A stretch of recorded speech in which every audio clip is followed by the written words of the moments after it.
Господин председатель. It's fine now. Прежде чем члены Совета Безопасности приступят к голосованию по мальтийскому проекту, хотели бы предложить устную поправку к оперативной части резолюции. Предлагаем добавить в нее новый параграф 3 bis следующего содержания. Further calls for an immediate, durable and sustained humanitarian truce leading to a cessation of hostilities. Request the conference offices to distribute, to circulate the text of the oral amendment among the members of the Council.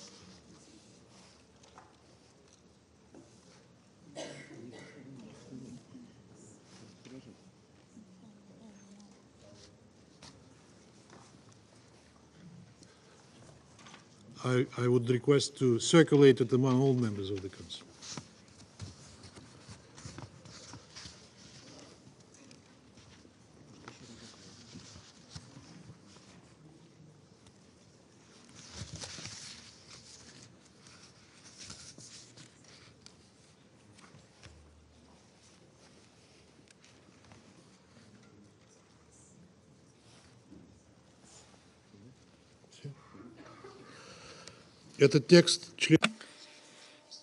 This text is well familiar to members of the Security Council. The wording we are proposing literally repeats the first operative paragraph of the 26th of October General Assembly resolution adopted during its 10th emergency special session by an overwhelming majority of votes, the resolution Protection of Civilians and Upholding Legal and Humanitarian Obligations. Distinguished colleagues, our proposal doesn't contain anything unexpected for you. From the very beginning of the crisis, we have been saying that in the conditions of the growing number of victims among the civilian population before our eyes, the main aim is to achieve a ceasefire and an end to violence. This has repeatedly been stated by the group of Arab states, including in what was adopted following the recent League of Arab States OIS summit, a statement adopted there. If this provision is not included in the text, one may get the impression that the UN Security Council is happy to make do exclusively with Israel's provision at its own discretion of humanitarian pauses. From our discussions with an overwhelming majority of colleagues, we know very well that that's not the case. Unfortunately, the United States this entire time has consistently blocked any, even the weakest reference to this aim, even allusions to the fact that the Council should return to the discussion of this matter. I would like to ask our American colleagues. During our work on the Maltese draft, you struck out anything that could in any way indicate the need for a cessation of hostilities. Does this mean that you are in favor of the war in the Middle East continuing indefinitely? We do not believe that on this matter the UN Security Council should act at the behest of the United States. Our amendment calling for a humanitarian truce is consistently along the lines of the aim of the stated aim of the authors of the text to preserve its purely humanitarian nature. This is the lowest common denominator, lower than which the Council simply cannot allow itself to fall, particularly against the backdrop of the monstrous humanitarian situation in Gaza and the incoming reports of the Israeli armed forces storming al-Shifa hospital. Today, strikes were launched on 2 UNRWA schools. Our duty is to save the lives of civilians who have a lethal threat hanging over them. I hope that you all share that position. I would also like to recall that the majority of Council members, namely the delegations of Russia, China, Brazil, Ecuador, France, Gabon, Ghana, Malta, Mozambique, Switzerland, and the United Arab Emirates, have already voted previously in the General Assembly in support of the wording we are proposing today. We call upon members of the Council to support it here as well. Thank you.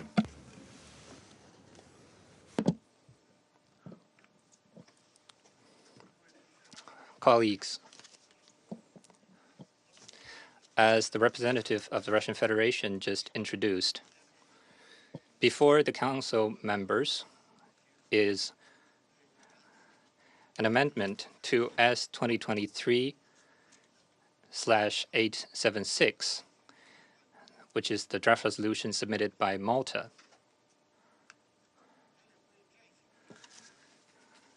According to Rule 36 of the Provisional Rules of Procedure, if an amendment adds to or moves from the draft resolution, then the amendment would be put to the vote first. Therefore, I intend to put the proposed amendment to the vote first.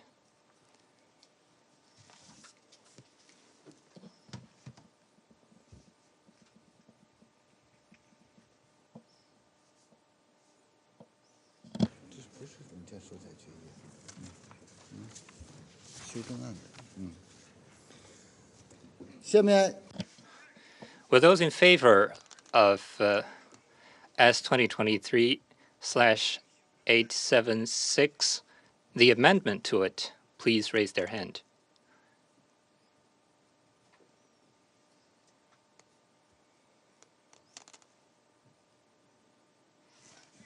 Those against, please raise their hand. Abstentions, please raise their hand.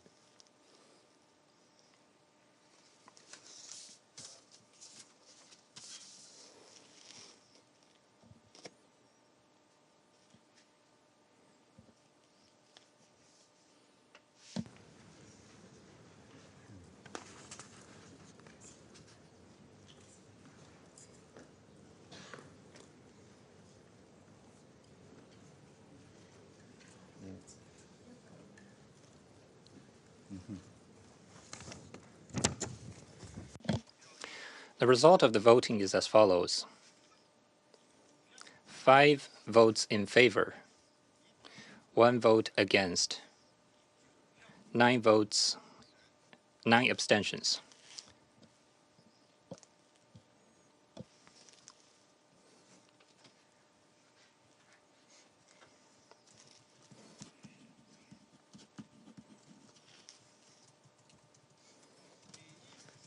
The proposed amendment is not adopted due to not getting the required number of votes.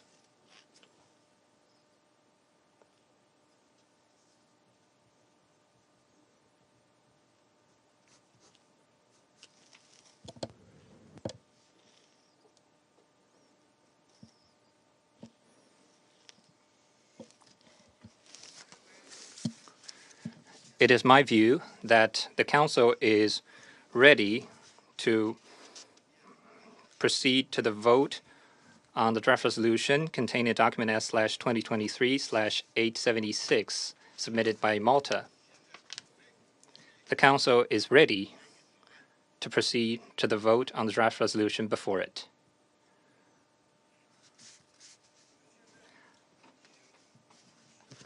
I now give the floor to those members of the Council who wish to make statements before the vote. I give the floor to the representative of Malta. Thank you, President.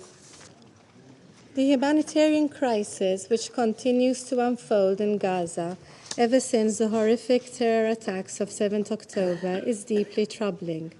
On that day, children were killed and taken hostage. Since then, over 4,600 are reported to have been killed in Gaza. Around 1,500 are considered as missing. Many are likely trapped underneath the rubble. The lives of newborn babies and premature babies at al-Shifa hospital are in grave and imminent danger. Countless civilians are now suffering the scourge of hostilities and all the devastating consequences that armed conflict brings with it. Over 1 million people are displaced. More than half of them are children. Last week, the Secretary General stated, and I quote, "Gaza is becoming a graveyard for children," end quote. This stark warning must not go unheeded. On this occasion, we also pay tribute to all UN staff on the ground for their heroic efforts and remember those who have paid the ultimate price. President, this draft resolution we have in front of us today seeks to offer hope in this dark hour. It aims to ensure a respite from the current nightmare in Gaza and give hope to the families of all victims. It focuses in particular on the plight of children trapped in the war enclave and of those being held hostage. Over the past week, we have held extensive consultations with Council members, interested parties, countries in the region, and humanitarian organizations. We did this in an effort to achieve a balanced and operational text that can address one part of the current crisis, the immediate needs of the affected children. We thank them all for engaging with us in an open and constructive manner. Our guiding light throughout this process was to make sure that the text remains focused and humanitarian in scope. This draft resolution provides for the establishment of urgent and extended humanitarian pauses and corridors throughout the Gaza Strip for a sufficient number of days. Such measures would enable the full, rapid, safe, and unhindered humanitarian access. It would facilitate the continuous, sufficient, and unhindered provision of essential goods and services important to the well-being of civilians, especially children. It would enable urgent rescue and recovery efforts, including for missing children in damaged and destroyed buildings, and the medical evacuation of sick or injured children and their caregivers. The text also underlines and reiterates the special vulnerable status of children. It calls for the safe and unconditional release of hostages, especially children, that are being held by Hamas and other groups. This, too, is a clear humanitarian imperative which cannot be ignored. We stress that international humanitarian law provides general protection for children as persons taking no part in hostilities. They enjoy special protection as persons who are particularly vulnerable, and we recalled that the taking of hostages is prohibited under international law. President, our votes today translate into real human lives, the lives of thousands of children, civilians, and heroic humanitarian workers. Today, the Security Council has the opportunity to reaffirm its responsibility and commitment to the safeguarding of civilian lives. We need to do this as a matter of urgency. Malta remains steadfastly committed to the protection of civilians, in particular children. They are suffering disproportionately in this conflict. We cannot close a blind eye to their suffering. In this spirit, I urge all Council members to support this draft resolution and to vote in favour of this text. I thank you. I thank the representative of Malta. I now give the floor to the representative of the United Arab Emirates. Thank you, Mr. President. The war on Gaza has raged for 40 days. While we have held several meetings, heard devastating briefings, and seen heart-wrenching reporting, this Council has been unable to produce anything that would alleviate the suffering of the civilians in Gaza. Outside this building, and in our region in particular, the Council appears indifferent to the carnage and dismissive of the suffering. Due to Malta's extraordinary efforts and to that of their team, which we thank them for, and with our full support as the Arab member on the Council, today we have an opportunity to begin changing that perception. The draft resolution is born from the idea that we must come together now to act under one fundamental common aim. The protection of children has been the North Star that has guided this Council's approach on this draft and brings us together today to vote on the text before us. And as Ambassador Vanessa Frazier has just said, the key elements of this resolution and what they mean in practice for the people of Gaza must not be underestimated. For the children and other Palestinians sheltering from the hostilities, for the Israeli children and others still held hostage, and for UN humanitarian and medical workers who are risking their lives to help alleviate the enormous humanitarian suffering on the ground. This text is also what humanitarian actors have consistently called for as the bare minimum for them to be able to do their life-saving work. The resolution means in real time enough time and space for search and rescue operations to save those children who are buried under the rubble, including the 1,500 who have been reported missing there. It means that fuel, food, water, medicine, and other essential goods can be delivered at scale. It means that sick and injured children can be evacuated. These extended pauses will also help reach those held hostage, particularly children, whose release this resolution calls for unconditionally. In addition, the text is unequivocal in its demand that all parties to the conflict comply with their obligations under international law. Through this text, the Council also rejects the forced displacement of Palestinians. This is essential. 2/3 of the population in Gaza are Palestinian refugees who have already suffered from the consequences of forced displacement in their past. And once again, in the last 40 days, nearly 80% of those living in Gaza have been uprooted again. Finally, with the call in this resolution for the Secretary General to bring options to the Council for the monitoring and reporting mechanisms in this text, we can aid the intention of this resolution to create the space needed for humanitarian actors to do their work. Mr. President, this resolution is a first, important, and overdue step by the Council, and it is for these reasons that we will vote in favor of it, and it has the support of my group. However, the UAE remains resolute that we must work towards a lasting humanitarian ceasefire. We must not lose sight of this urgent goal. Thank you. I thank the representative of the UAE.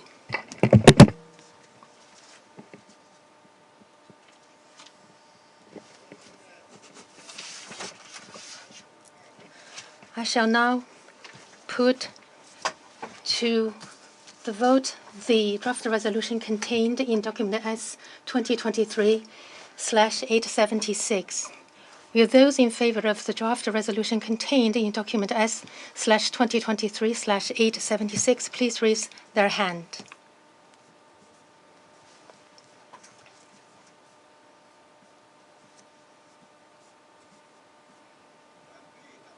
Those against, please raise their hand. Abstentions?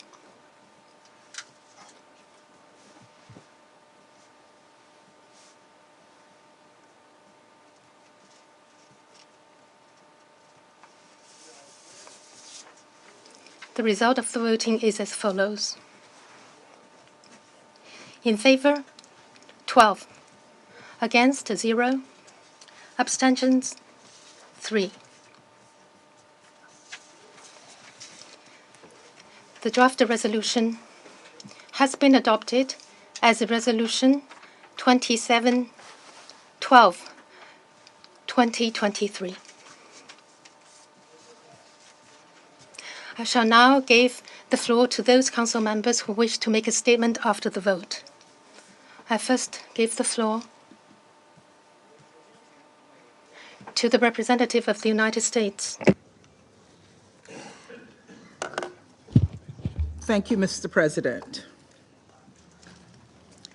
Over the past month, the world has watched with understandable frustration and increasing concern as this Council has been unable to speak out on this pressing matter of international peace and security.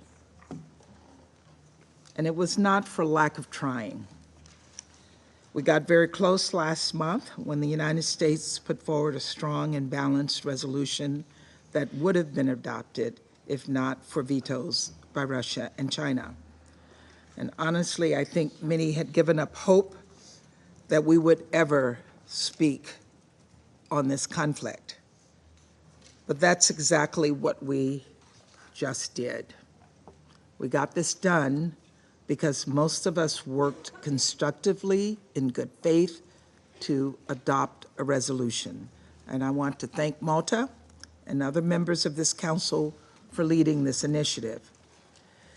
At the top, I want to say that I'm horrified that a few members of this Council still cannot bring themselves to condemn the barbaric terrorist attack that Hamas carried out against Israel on October 7th. What are they afraid of? What is stopping them from unequivocally condemning the actions of a terrorist organization that is determined to kill Jews? and that gunned down civilians, burned families alive, and executed children. A group that killed and took hostages, including children, from over a dozen countries, including the United States. There's no excuse for failing to condemn these acts of terror. Let's be crystal clear. Hamas set this conflict in motion because Hamas only cares about the death and destruction of the Israeli people. They do not care one whit about the safety and the protection of the Palestinian people. If they did, they wouldn't use civilian infrastructure, residential buildings, schools, mosques, and hospitals to store weapons and operate command and control nodes. They wouldn't use innocent, vulnerable people as human shields. Ultimately, the United States could not vote yes on a text that did not condemn Hamas or reaffirm the right of all member states to protect their citizens from terrorist attacks. The Council repeatedly has made clear that we stand against all acts of terror. This horrific attack must be no exception. And the United States will continue to urge this Council to condemn Hamas's actions. Although the United States is deeply disappointed by what is not in this text, we support many of the important provisions this Council has adopted. For starters, while this text does not include a condemnation of Hamas, this is the first time we have ever adopted a resolution that even mentions the word Hamas. In addition, we fully support this resolution's call for the immediate and unconditional release of all hostages held by Hamas and other groups. This is a humanitarian imperative.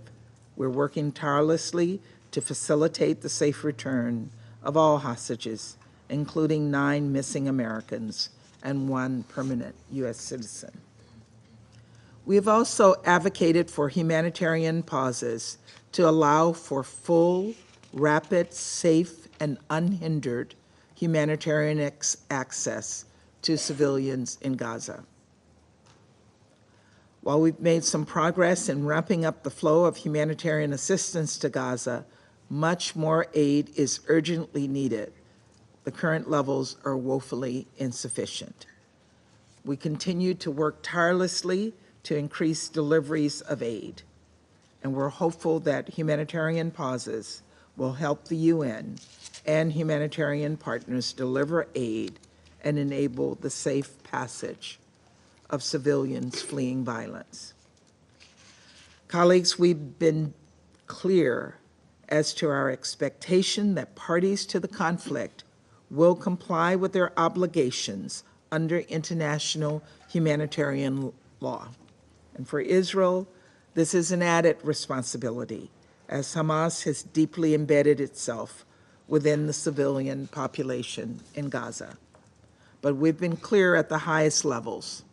Hamas's actions do not lessen Israel's responsibility to protect innocent people in Gaza.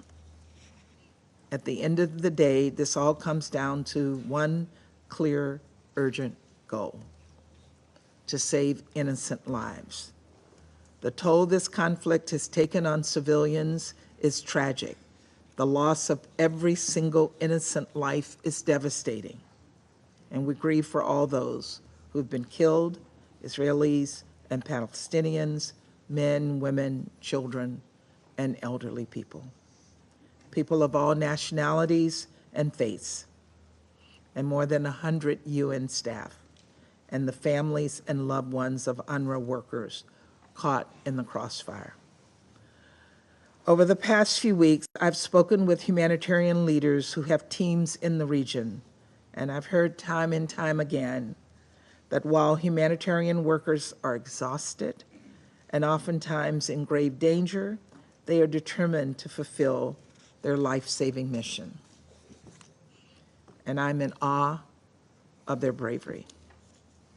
Humanitarians are putting themselves in harm's way to save lives, but they should not have to, because they should be protected. All civilians should be protected. That means Hamas must stop using people, including hospital staff and patients, as human shields. These are acts of unthinkable cruelty and cowardice.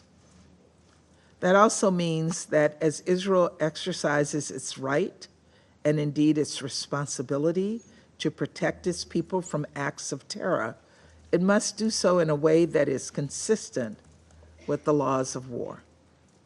And I want to be clear, the United States does not want to see firefights in any hospitals when innocent people, helpless people, sick people are trying to get medical care they so desperately need.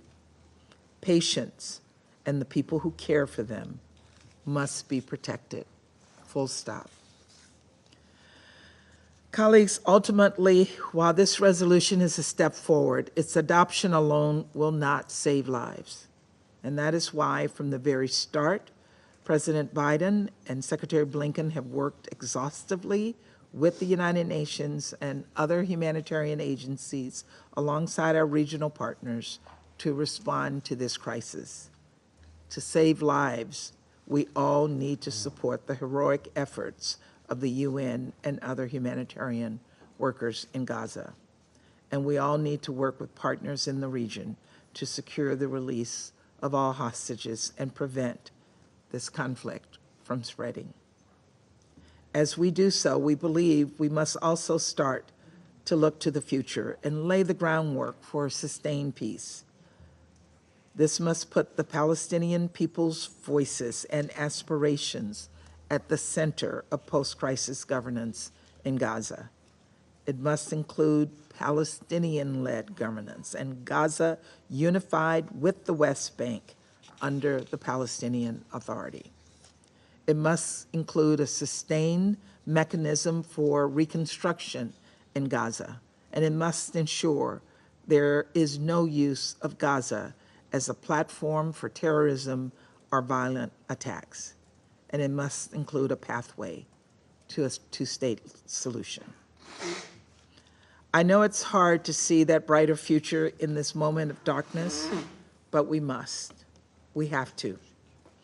It breaks my heart that we will never be able to bring back the children who have lost their lives or erase the trauma Israeli and Palestinian children living under this conflict are experiencing. As we speak, Palestinian children are fleeing the fighting in Gaza, crying out for help. As we speak, Israeli children, including a 3-year-old American, are being held hostage by Hamas. And Israeli children have been displaced from their homes, which are also under rocket attack. Colleagues, for this generation of children and for the next generation, we have a responsibility to strive for a brighter future for them. And we must ensure Israelis and Palestinians can live side by side in states of their own with equal measures of security, freedom, opportunity, and dignity. Thank you, Mr. President. I thank you. Now I give the floor to the representative of Gabon.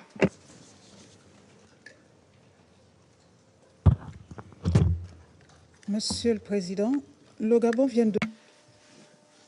Mr. President, Gabon has just voted in favor of the draft resolution submitted by Malta to indicate its support for the Palestinian and Israeli peoples and its commitment to peace. I am delighted that our Council has been able to reach consensus, thus foregrounding the best interests of these two peoples. With this vote, my country reaffirms its support for any initiative that allows for the saving of human lives, in particular the lives of children, in accordance with international humanitarian law. This ensures general protection for children as persons not participating in hostilities and special protection as particularly vulnerable persons, while at the same time recalling that hostage-taking is prohibited under international law. In doing so, Gabon wants to contribute to improving the fate of children on the basis of the relevant elements contained in the resolution that has just been adopted, put to a vote today. Namely,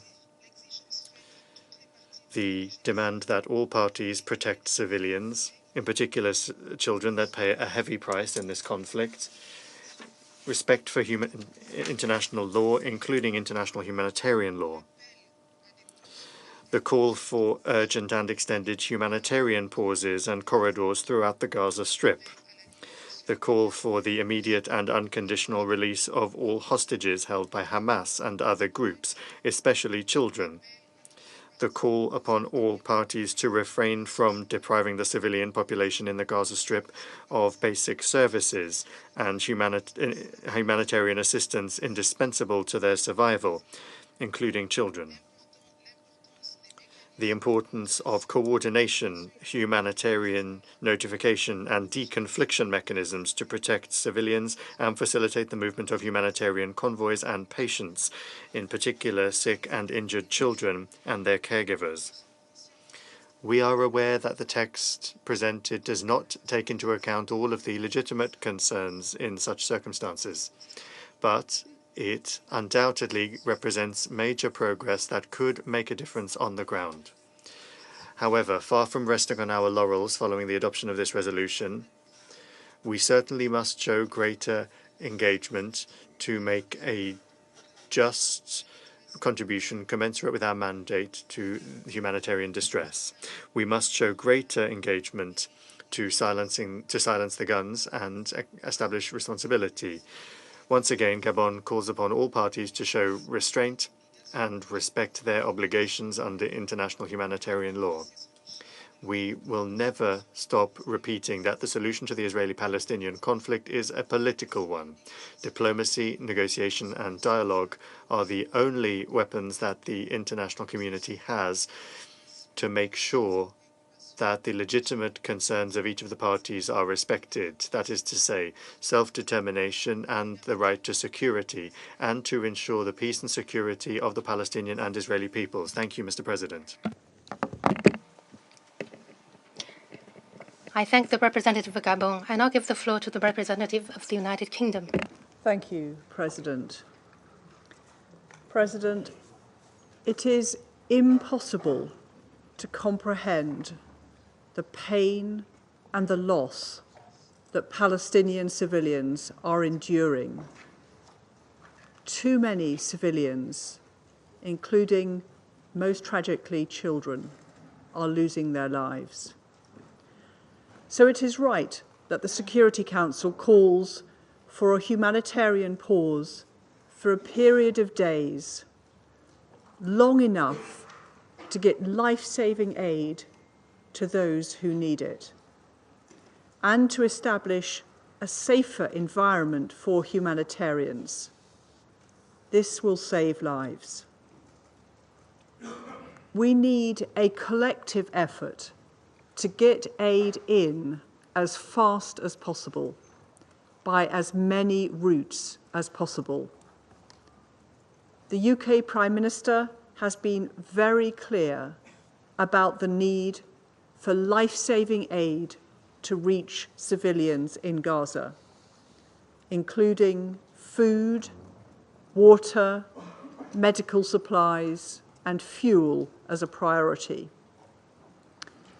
For our part, the UK has doubled our aid to help civilians in Gaza.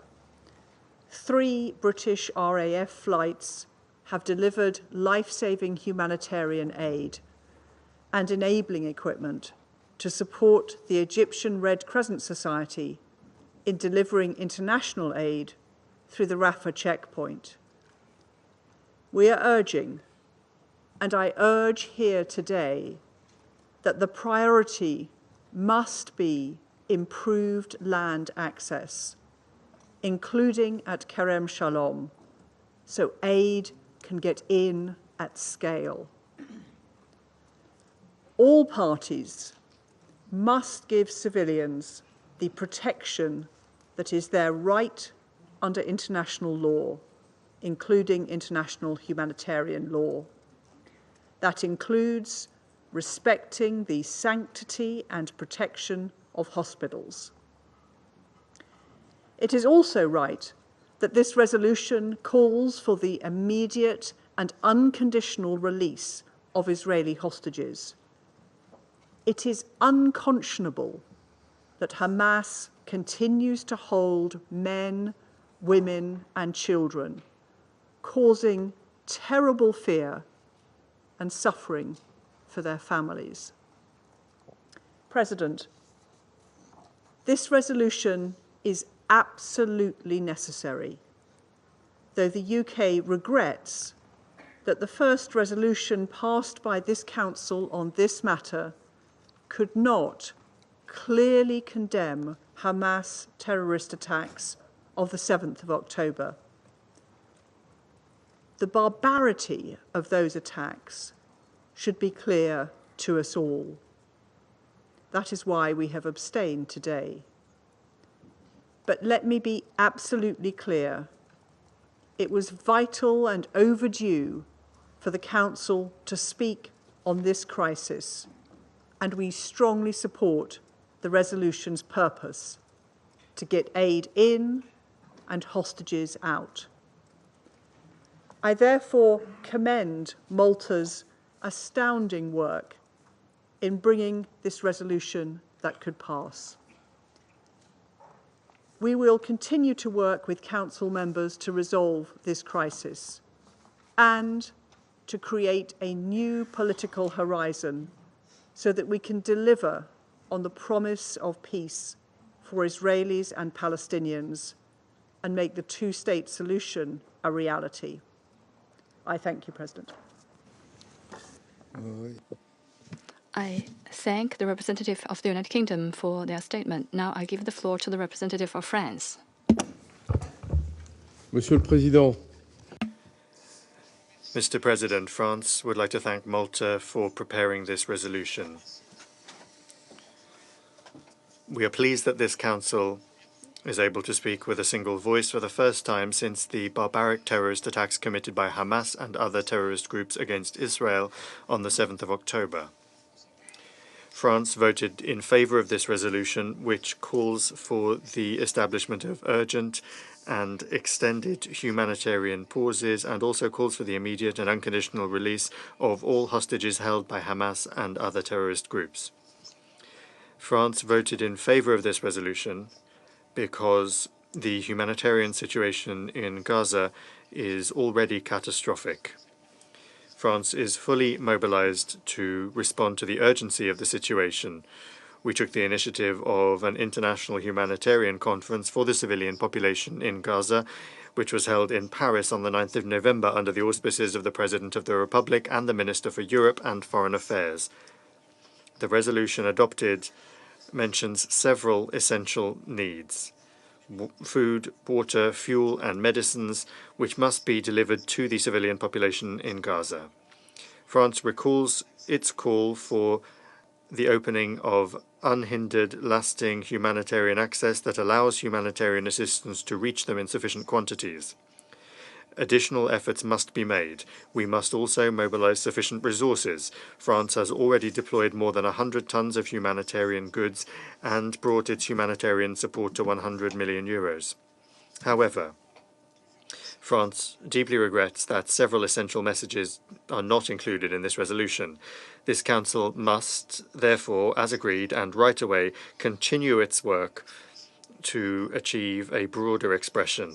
It must unequivocally condemn the terrorist attacks by Hamas. It must recall Israel's right to defend itself and to protect its population, and the duty to do so in strict and absolute respect of international humanitarian law. It must call for an immediate and lasting truce that could lead to a ceasefire and call for avoiding regional spillover. The Council must lastly recall that there is a need for a decisive relaunching of negotiations to achieve a two-state solution on the basis of agreed parameters, the only thing that will allow Israelis and Palestinians to live in peace and security. This Council cannot and must not remain silent on these elements. It must be demanding and be up to what is at stake in this crisis that was triggered on the 7th of October by the Hamas attacks. France will continue to engage resolutely in the negotiations with all of the members of this Council. Thank you. I thank the representative of France for their statement. I give the floor to the representative of Ecuador. Mr. President, we voted in favor of this draft resolution because it contains elements that are very urgent and relevant in the face of a situation that is increasingly grave and is of great concern for the international community and for all members of the Council.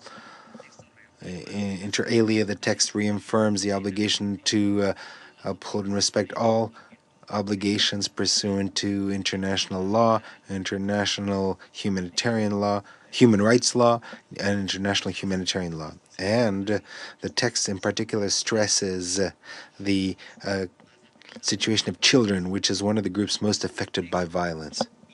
The text requests for the establishment of pauses and humanitarian corridors to allow for full, rapid, safe, and unhindered humanitarian access, both for supplies and for rescue.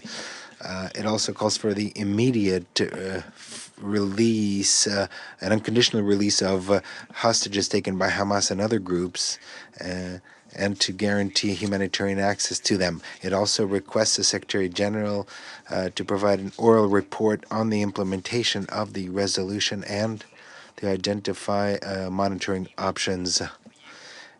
Indeed, the draft that we have adopted focuses on humanitarian needs that are urgent due to the grave conflict in Gaza that was unleashed following the terrorist attack by Hamas on the 7th of October. And it is an essential first step by the Council. The Council will have to continue to work on other aspects of the conflict. Colleagues, we consider that the general text elaborated by the E10 is a valuable starting point, but our work must continue. Ecuador abstained in voting on the amendment presented this afternoon because we consider that the draft that we have just adopted must be preserved, a draft that is the outcome of a negotiating process in which all members of the Council participated. Lastly, we'd like to thank and congratulate those who have led this negotiating process, in particular Malta, and we also would like to acknowledge those who have demonstrated flexibility to avoid a veto, which would have been extremely damaging for the future consideration of this topic by the Security Council. Thank you very much. Thank you. I now give the floor to the representative of Japan. Well, thank you, Mr. President. For nearly 6 weeks, this Council remained silent as the conflict worsened to an unprecedented degree. Today, at last, we were able to act.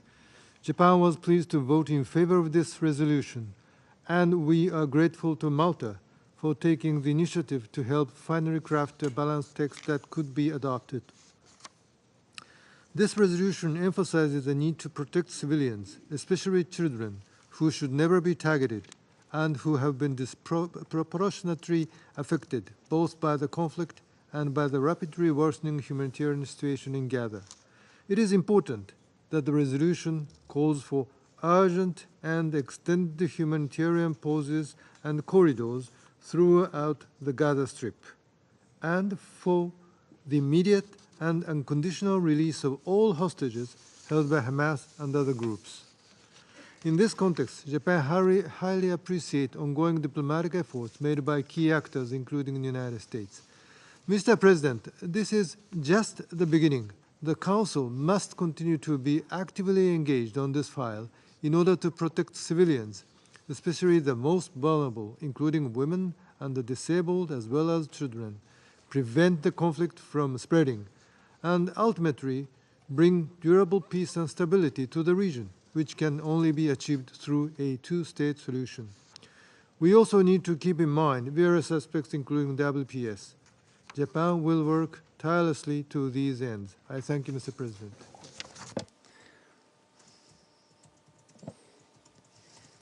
Thank you. I now give the floor to the representative of Switzerland. Merci, Monsieur le Président. Thank you, Mr. President. Switzerland welcomes the adoption of this resolution. This first step by the Council comes belatedly as we deplore the victims of Hamas's terrorist attacks and the deaths of thousands of civilians in Israel and throughout the occupied Palestinian territory since the 7th of October, including very many children.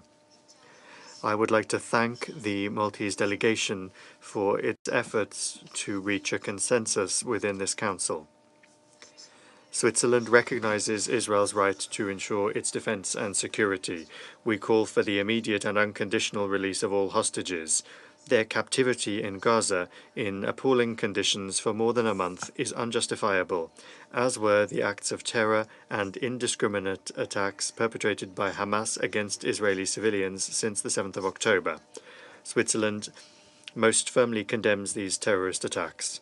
We will continue to work towards pursuing the Council's work on the draft resolution of the 10 elected members, which addresses the situation as a whole and to which much effort has been devoted in recent weeks. Thank you.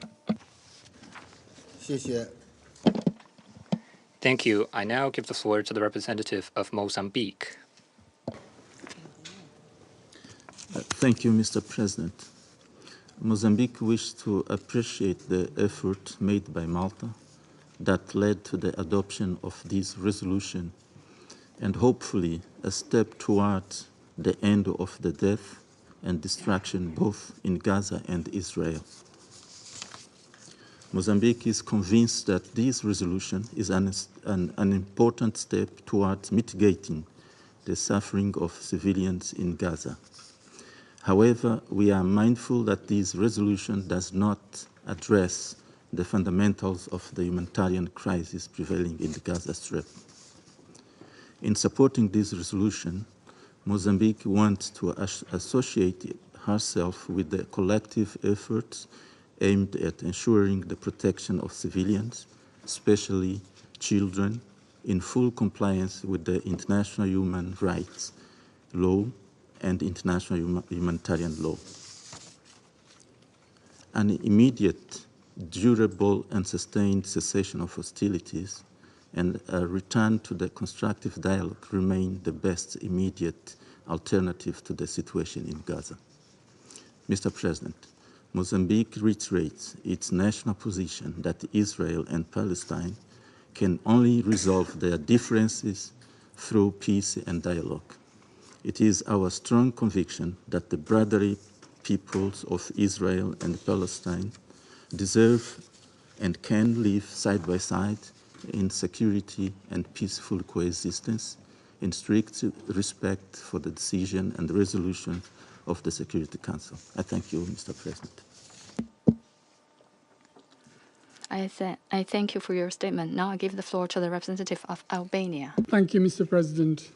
We thank Malta for their efforts and their continued engagement with all the Security Council members to come to this point. No one needs reminding that dealing with issues of peace and security, ensuring protection of civilians and supporting peace efforts are the raison d'etre of the Security Council. And when civilians are harmed anywhere in the world, the Council cannot stay idle.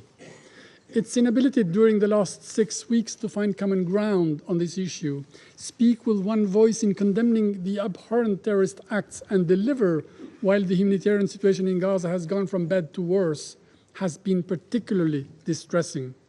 The world has been watching and waiting and hoping. Needless to say, therefore, that we welcome the adoption of today's resolution and its primary focus on international humanitarian law. We voted in favor because the text, imperfect as it is, responds to critical core objectives coherent with our principled position on the issue. It calls for the immediate release of the hostages, which should be released immediately and unconditionally. It provides for extended humanitarian pauses to ensure protection of civilians, in particular children, in accordance with international humanitarian law, for the immediate and unhindered flow of the humanitarian aid to all those in need, as well as for the protection of UN and humanitarian personnel who, let's not forget, have paid a heavy undue price. It is a strong message of hope and solidarity with those suffering. We regret nonetheless that the text fails to issue a clear, strong and straightforward condemnation of Hamas and its terrorist acts. We need to face the truth. The death toll among Palestinian civilians, including children and women, is unbearable and unjustified. This death toll spiral must stop, since civilians are paying for nothing. Civilians don't deserve to suffer. They don't deserve to die. They need always to be protected. But let's not forget and lose sight that Hamas is directly responsible for the situation. They are responsible of the choices they've deliberately made to invest in tunnels and weapons and terror instead of working for the good of people they pretend to represent. They haven't continued to use civilians as human shields, which has always been a preferred method of warfare by terrorist organizations. But despite this, for the sake of children and other innocent civilians and their safety, in the name of life and future, bound by the unwavering commitment to respect international law and the protection of civilians, we voted in favor because human life should be placed above everything else. We sincerely hope that this moment marks a turning point to start projecting convincingly a Gaza without Hamas, without terror, without war and violence, but with people, normal people, who can project their future in freedom and dignity. And I thank you. I thank you. Now I give the floor to the representative of Brazil. Thank you, Mr. President. Mr. President, the adoption of a Security Council resolution on the horrific humanitarian and hostage crisis unfolding in Gaza and Israel is certainly to be welcome. It was long overdue. A response by this body, commensurate with the gravity of the situation, was urgent since day one, that is, more than 5 weeks ago. It was urgent not only to avoid further violence against civilians and widespread destruction of civilian infrastructure, but also to restore some of the Council's credibility. It has been a long, a painful process, as we all know. I thank the delegation of Malta and others, especially through their flexibility, for helping us conclude what we hope is only a first step in the Council's deliberations on this matter.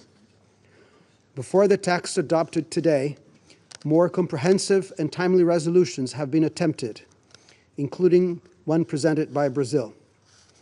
Successive vetoes, the specter of pocket vetoes, or the lack of a real negotiating process have prevented them. As the Council repeatedly failed, the General Assembly acted on 27th October. Its resolution called for the protection of civilians and respect for international humanitarian law in Gaza, as well as an immediate, durable, and sustained humanitarian truce leading to a cessation of hostilities. Such measures have been and continue to be supported by many member states, including Brazil. We echo the Secretary General's call for a humanitarian ceasefire. Unfortunately, the resolution we have just adopted falls short of these bold but necessary steps. We do hope that if truly and urgently implemented, today's decision will at least mitigate the dreadful situation we have before us. More than 11,000 Palestinians have been killed in the Gaza Strip.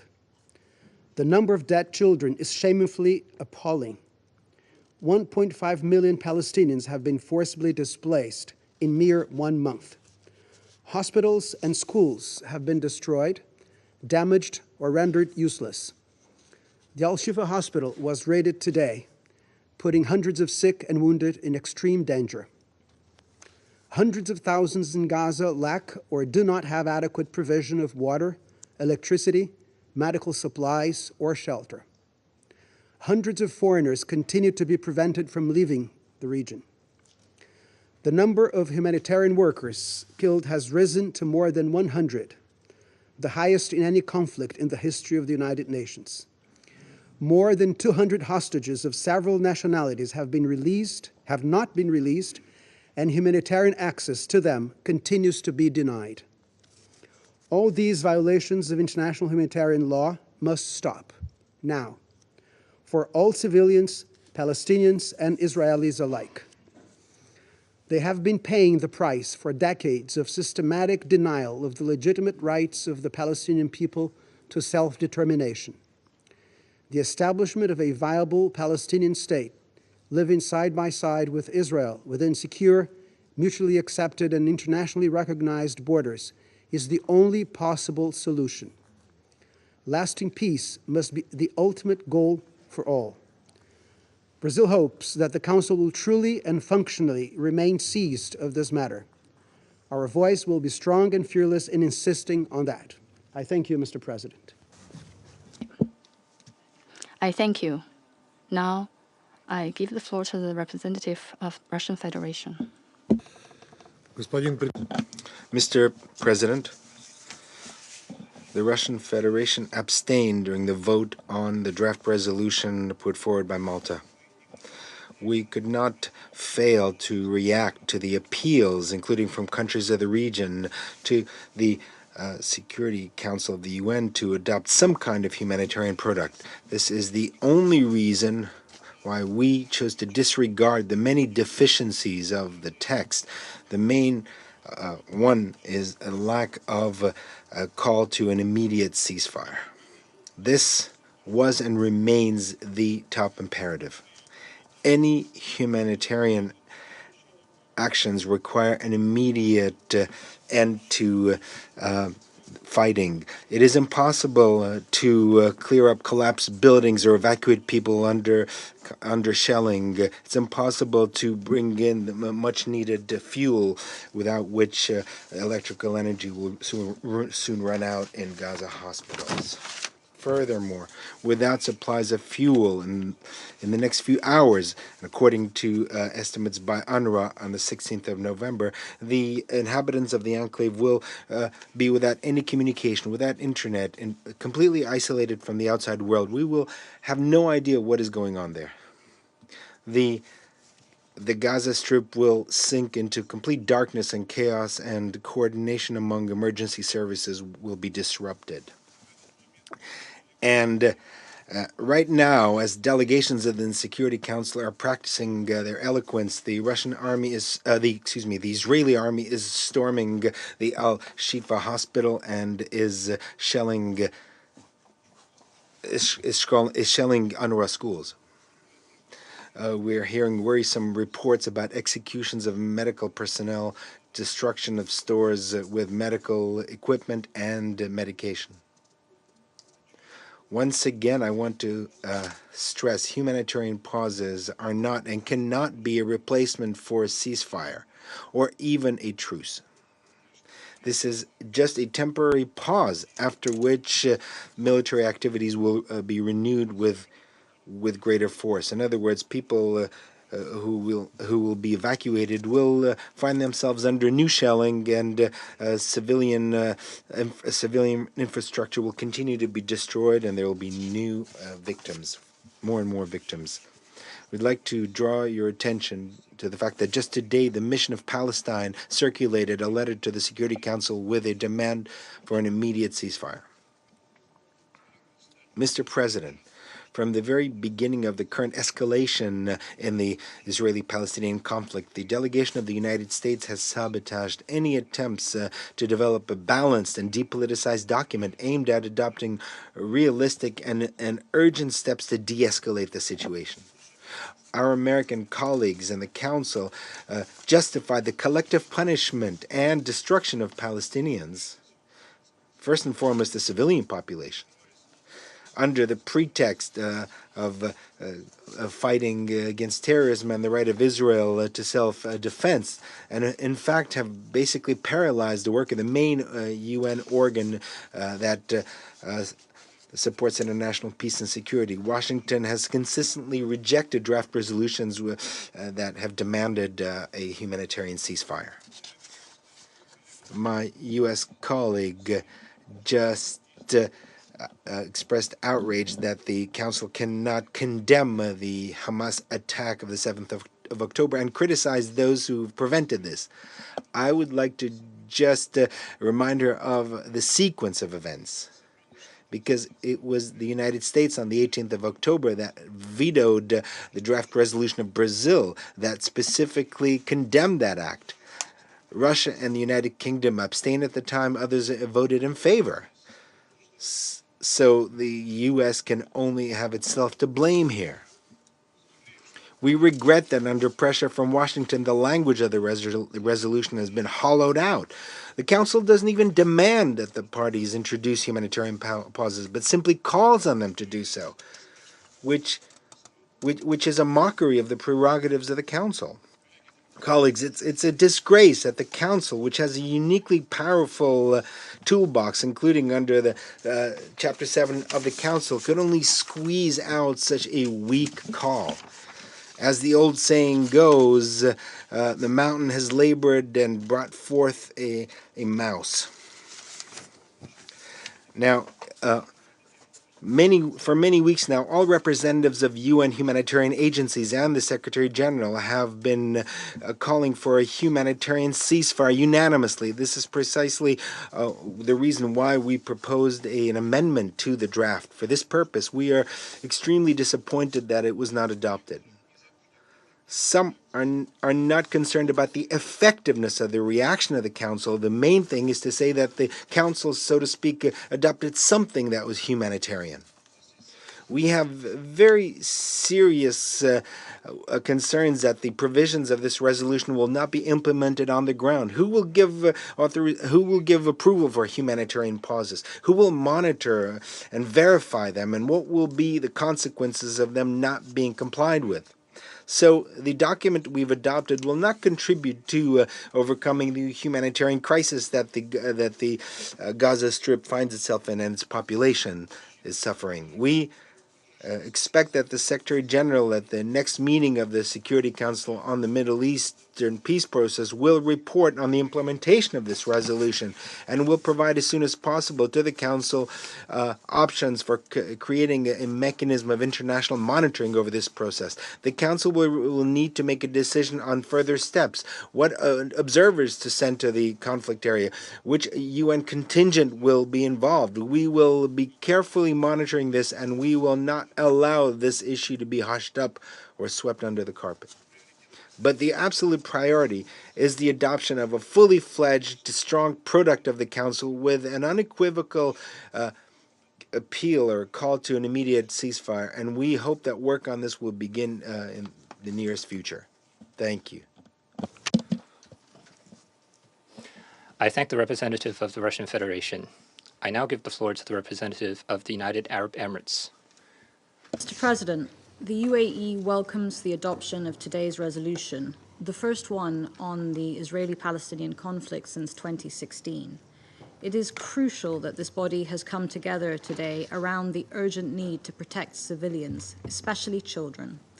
We recognize that this vote and this outcome was only possible after difficult negotiations and compromises made on all sides.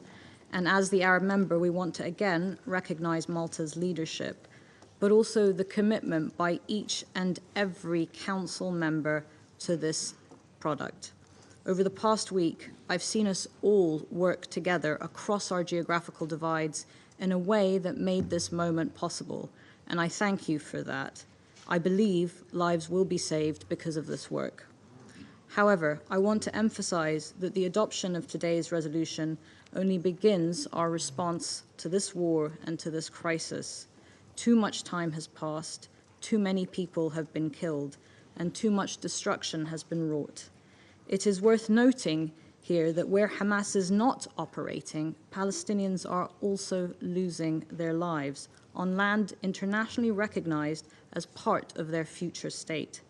During this period, this last 40 days, and largely underreported, almost 200 Palestinians have been killed in the West Bank as a result of settler violence and raids. This must stop, and Israel must hold those committing these attacks fully accountable.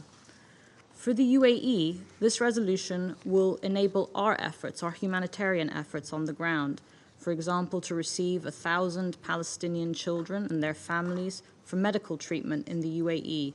And that work has already begun, and we hope to receive the first group within the coming week. It will also be vital for our establishment of an emergency field hospital in the Gaza Strip. We urge all member states, as well as UN and humanitarian organizations, to utilize this resolution in their efforts to scale up assistance and to come back to the Council if they need additional support. It is vital that this body now lives up to its responsibility towards also ensuring its implementation in full. International law, especially the rules of war, bind all the parties to this conflict. There can be no equivocation on this point. Israel must cease attacks on civilians and civilian objects. They must uphold the special protections afforded by international law to hospitals and schools, and they must ensure safe and unhindered humanitarian access. In this context, we reiterate our condemnation of Israel's raid on the al-Shifa hospital in the last 24 hours and other attacks on hospitals, and stress that it is precisely this type of military action that today's resolution rejects. Hospitals are sacrosanct spaces that must be protected.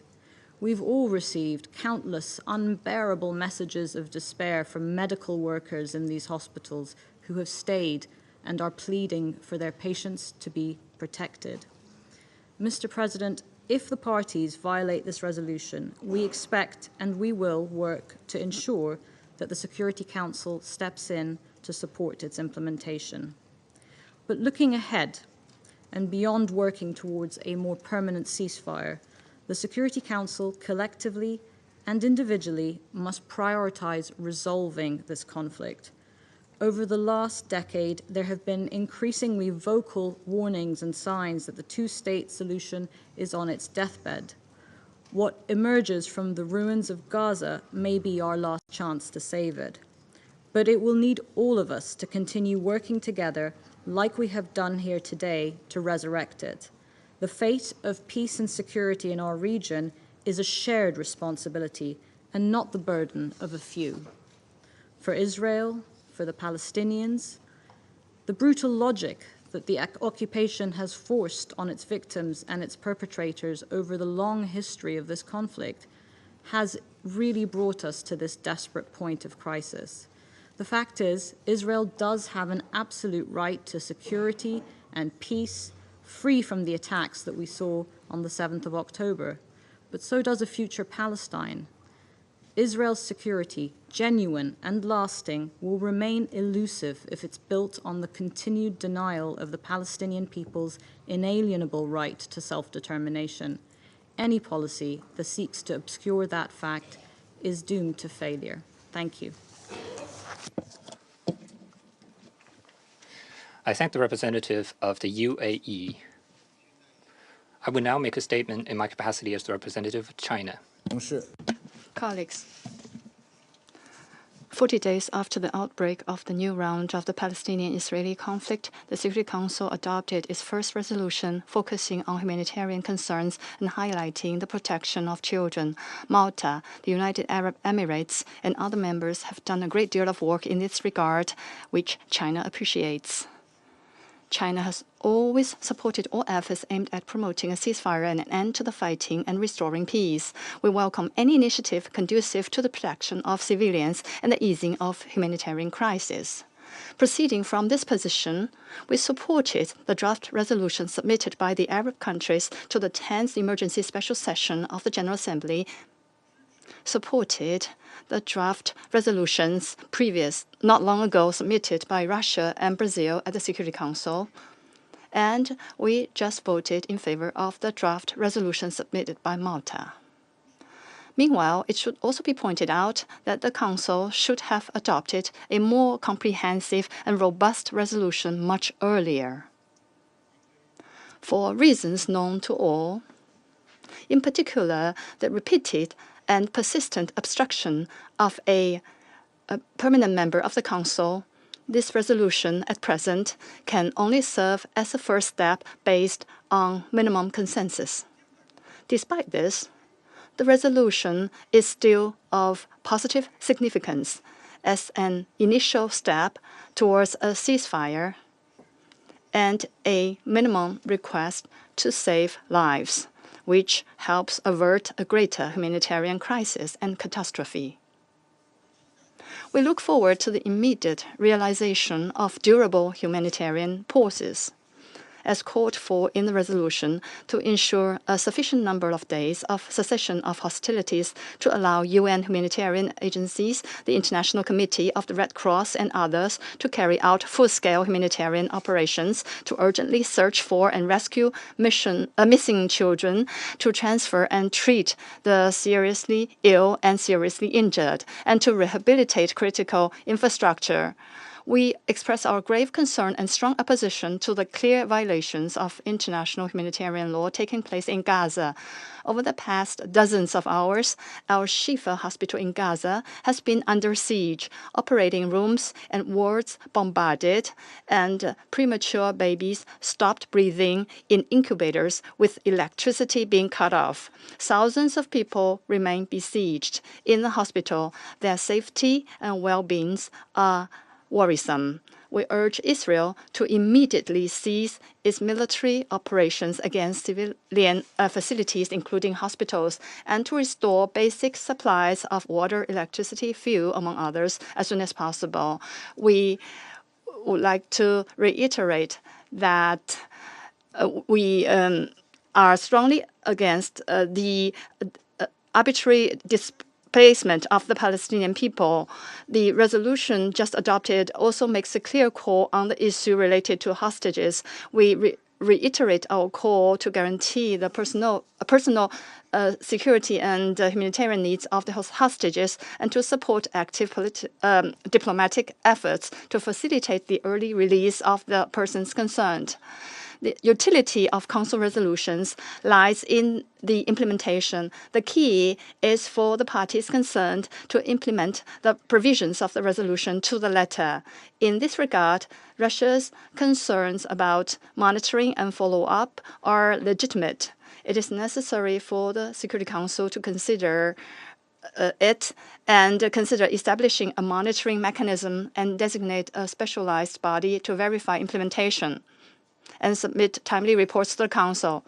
Colleagues, on November 11th, at the joint Arab-Islamic Extraordinary Summit, leaders from countries called on the Security Council to take a decisive and binding decision to end the fighting in Gaza and put an end to the violations of international law. This represents the strong voice of the regional countries and the common expectations of the international community. The Council must assume its responsibility in conjunction with the developments on the ground and take further meaningful and responsible actions in a timely manner. We must continue to make an immediate ceasefire an overriding priority in order to prevent further casualties and destruction as the fighting rages on. We must make the opening of humanitarian space a priority, clearing the way for adequate humanitarian supplies to enter Gaza and creating the conditions necessary for humanitarian agencies to operate in a safe and unhindered manner. We must take the revitalization of the prospects for a two-state solution as the way forward and galvanize diplomatic efforts to promote a comprehensive, just, and lasting solution to the question of Palestine. China would like to emphasize that any arrangement on the future of Gaza must respect the will and the independent choices of the Palestinian people. Colleagues, war tests conscience and justice, while peace calls for reason and wisdom. On issues bearing on war and peace and on the long-term peace and security of the Middle East, the Security Council must stand on the side of justice and make choices that stand the test of history and time. As President of the Security Council for this month, China will continue to work with all parties to strengthen coordination, build consensus, and urge the Security Council to shoulder its due responsibilities. I now resume my function as President of the Council. Malta has requested the floor for a further statement. I give you the floor. Thank you, President. It is just a short statement to say that following the adoption of United Nations Security Council Resolution 2712, I would like to thank all Council members for their constructive engagement with us throughout this entire process. As I said in my statement before the vote, with this adoption today, the Security Council reaffirmed its responsibility and commitment to the safeguarding of civilian lives, especially those of children. Malta will continue to actively engage on the situation in Israel and Gaza. What we have achieved today is an important first step.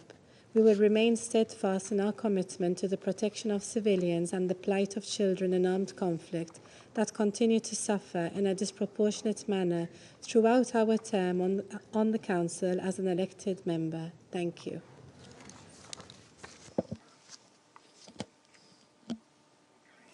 I thank the representative of Malta for their statement. I now give the floor to the permanent observer of the Observer State of Palestine.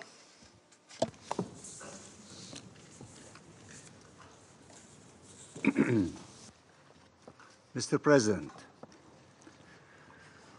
Gaza bleeds, death, devastation, destructions everywhere. No one was spared, not our children, not our women, not our elderly, not our civilians. Nothing was spared, not our hospitals, not the UN shelters and schools, not our water plants, not our homes. All that should have been protected has become the primary target of this murderous campaign. The Security Council should have called for a ceasefire a long time ago. It should have called for a ceasefire now. It should have heeded the call by the UN and every humanitarian organization on earth calling for a humanitarian ceasefire, including the Secretary General of the United Nations.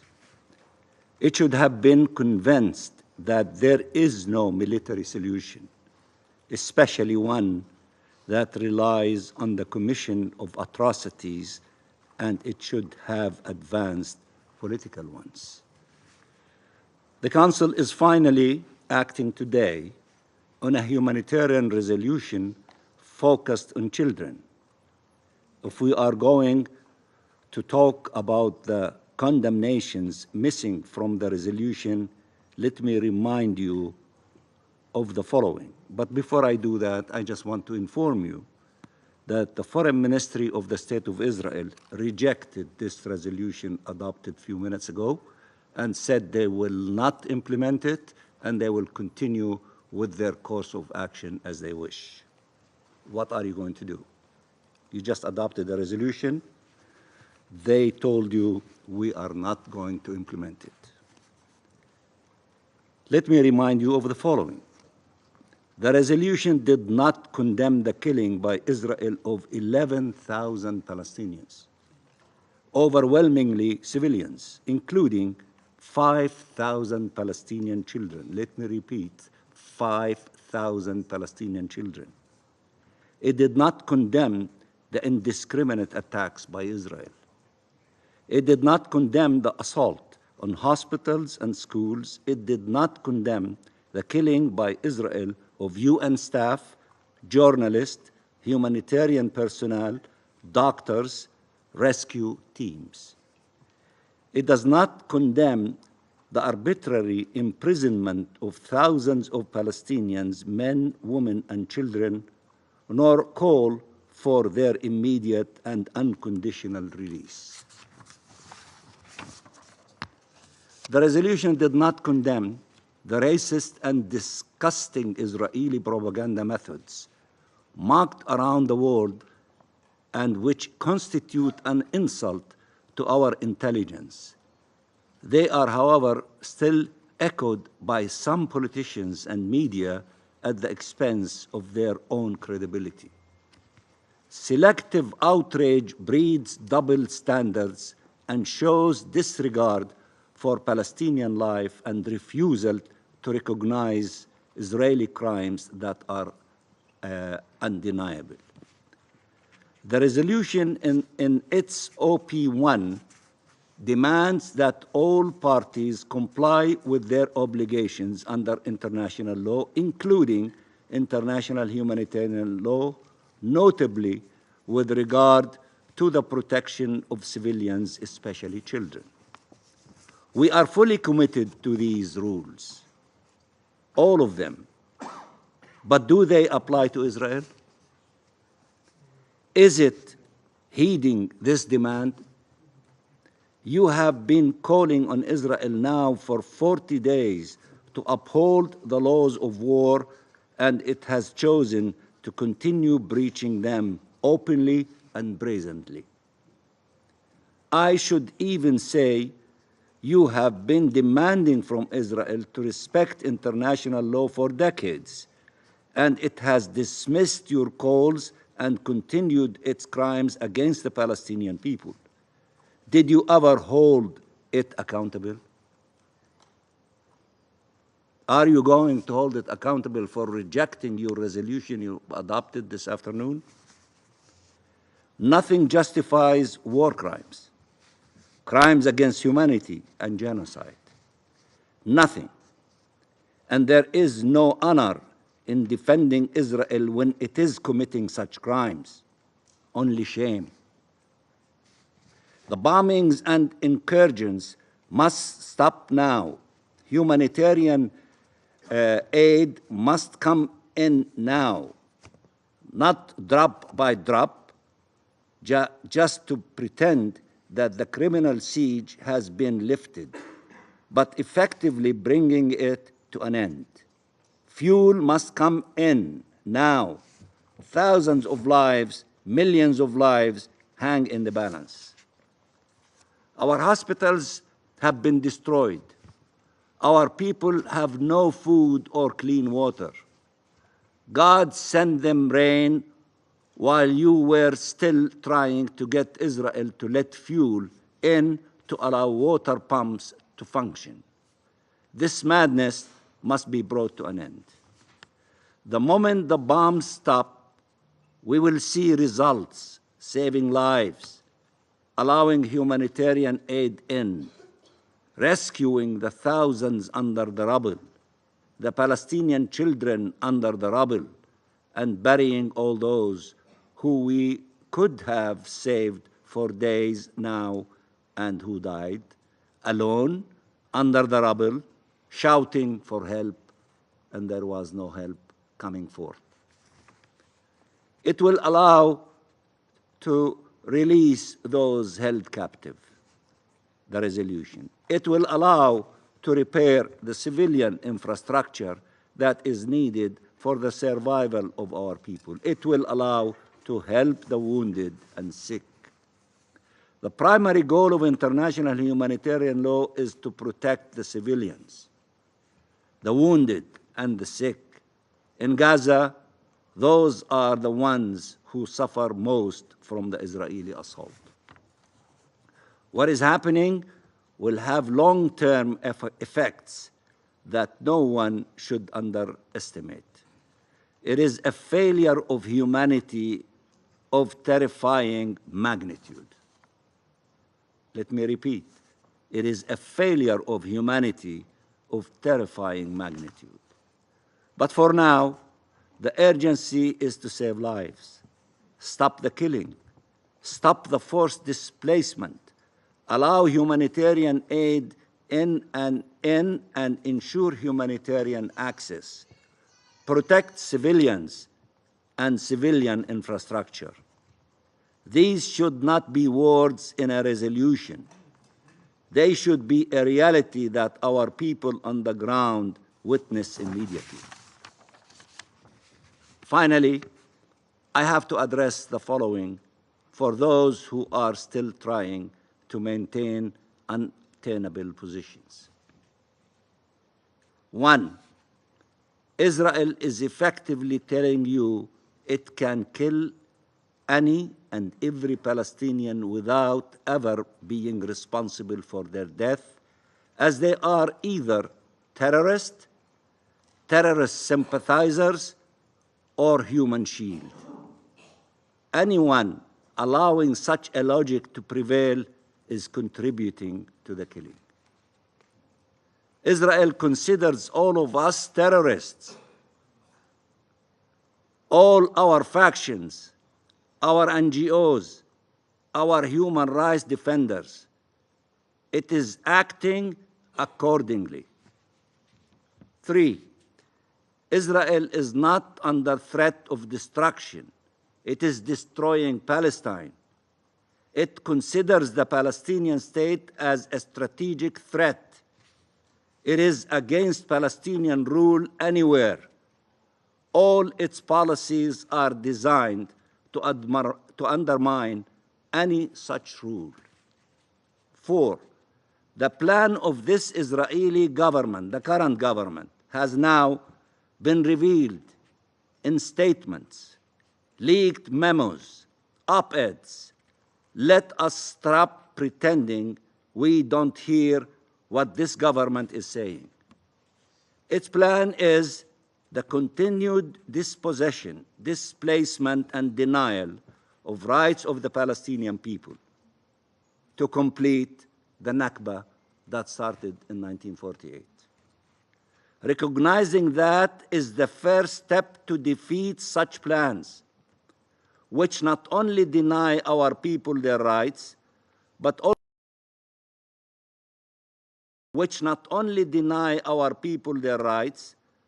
also deny the region any chance for shared peace and security. What is happening in Gaza cannot be read in isolation of these goals. Ceasefire now, and no further delay for international action for freedom, justice, and peace. There is an alternative reality in which Palestinians are free, and no Palestinian and no Israeli is killed. It is time for it to prevail. It is time for peace. Thank you, Mr. President. 谢谢观察员国巴勒斯坦常驻观察员的发言。我现在请以色列代表发言。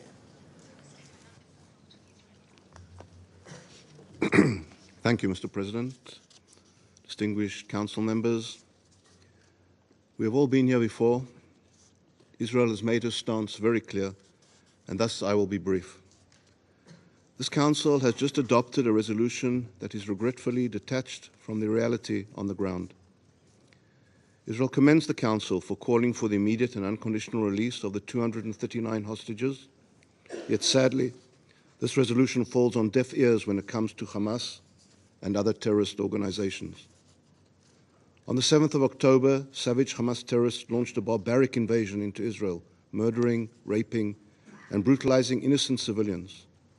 Nearly 6 weeks have passed. This council has convened on the matter almost 10 times and still has not succeeded in condemning Hamas's October 7th massacre. The resolution focuses solely on the humanitarian situation in Gaza, yet makes no mention of what led up to this moment. The resolution makes it seem as if what we are witnessing in Gaza happened of its own accord. Following Hamas's reprehensible pogrom, Hamas has made it abundantly clear that if given the chance, they will commit such atrocities again and again. They have shown the world that their genocidal rhetoric is not hyperbole, but an oath to annihilate Israel by any means. Therefore, in order to defend our future, Israel had to take action. Israel's mission, as we've stated clearly before, is to eliminate Hamas's capabilities. This is not about retaliation or revenge for Hamas's violence. It is Israel's upholding her right to self-defense and ensuring that such horrors are never repeated. It is the fulfillment of our collective oath of never again. Council members, Israel is a law-abiding democracy, strictly operating in accordance with international law. Hamas, on the other hand, is a jihadist organization hell-bent on Israel's destruction through the targeting of Israeli civilians and the use of Gazan civilians as human shields. Hamas is the antithesis of an organization that abides by international law. Hamas will pay no heed to the words of this council, Despite this Council's intentions, Hamas does not care for your resolutions or your demands. Israel has already implemented daily tactical humanitarian pauses during which Gazan civilians can temporarily evacuate the active war zone.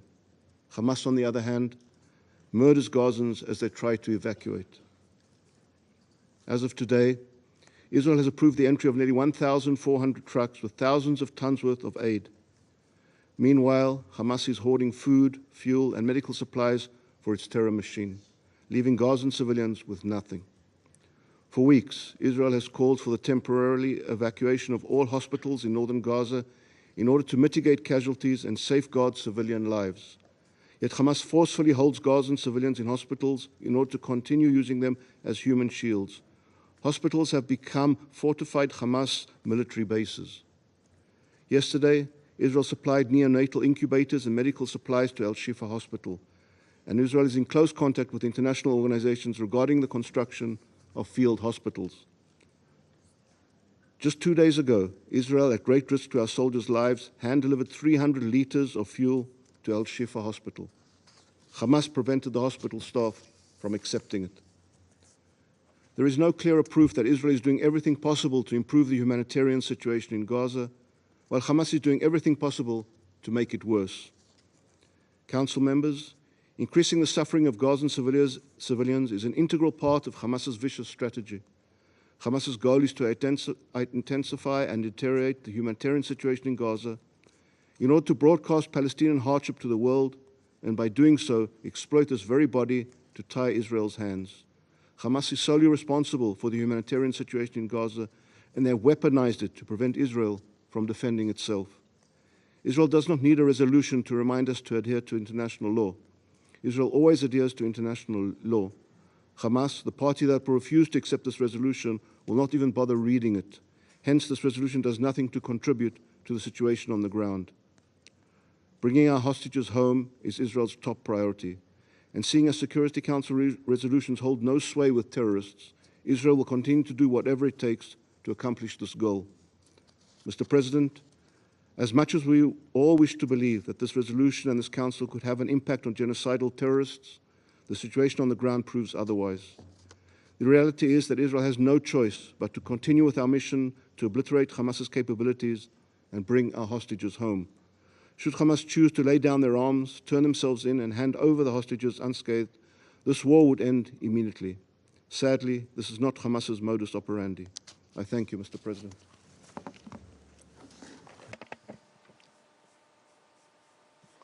Thank you. There are no more names inscribed on the list of speakers.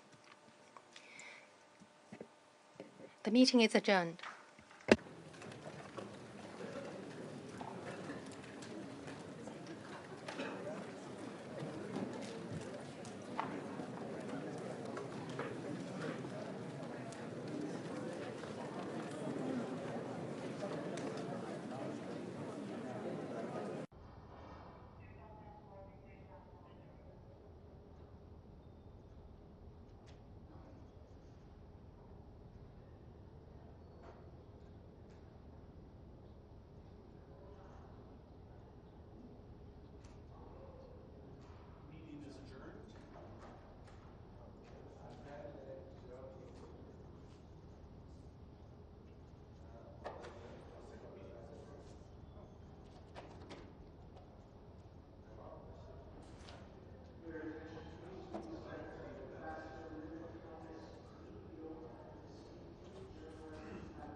Good afternoon, everyone, and thank you all for being here. I just spoke about this in the chamber, but I wanted to start here by acknowledging an unthinkable loss, and that's over 100 UN staff in Gaza. All of our hearts are heavy. These humanitarians were on the ground working to save lives, and we mourn with the families and loved ones of UNRWA workers who were caught in the crossfire. Since Hamas' barbaric attack on October 7th, the world has turned to the Security Council for leadership, and many have been rightfully frustrated by its lack of progress. We got very close last month when the United States put forward a strong and balanced resolution that 10 members of the Council voted for and would have been adopted if not for vetoes by Russia and China. But today, we were able to adopt a resolution on this conflict. And as I said in the chamber, I'm horrified that a few members of this Council still cannot bring themselves to condemn the barbaric terrorist attacks that Hamas carried out against Israel on October 7th. There's no excuse for the Council's inability to condemn Hamas, none whatsoever. That said, the United States supports many of the provisions of this resolution, the calls for Hamas to release the hostages, for international humanitarian law to be respected, for humanitarian pauses that will enable the unhindered flow of urgently needed humanitarian aid, and for safe passage of civilians fleeing the fighting. We also know that while this resolution is critical, its passage alone will not save lives. Actions on the ground will. We've worked with Israel, its neighbors, the United Nations, and other partners to get aid into the hands of vulnerable Gazans. And we have secured initial steps for critical humanitarian pauses that should be coordinated with the UN to enable hostage release, help civilians reach safe areas, increase the flow of aid, and ensure it reaches those in need. But I know that so much more needs to be done.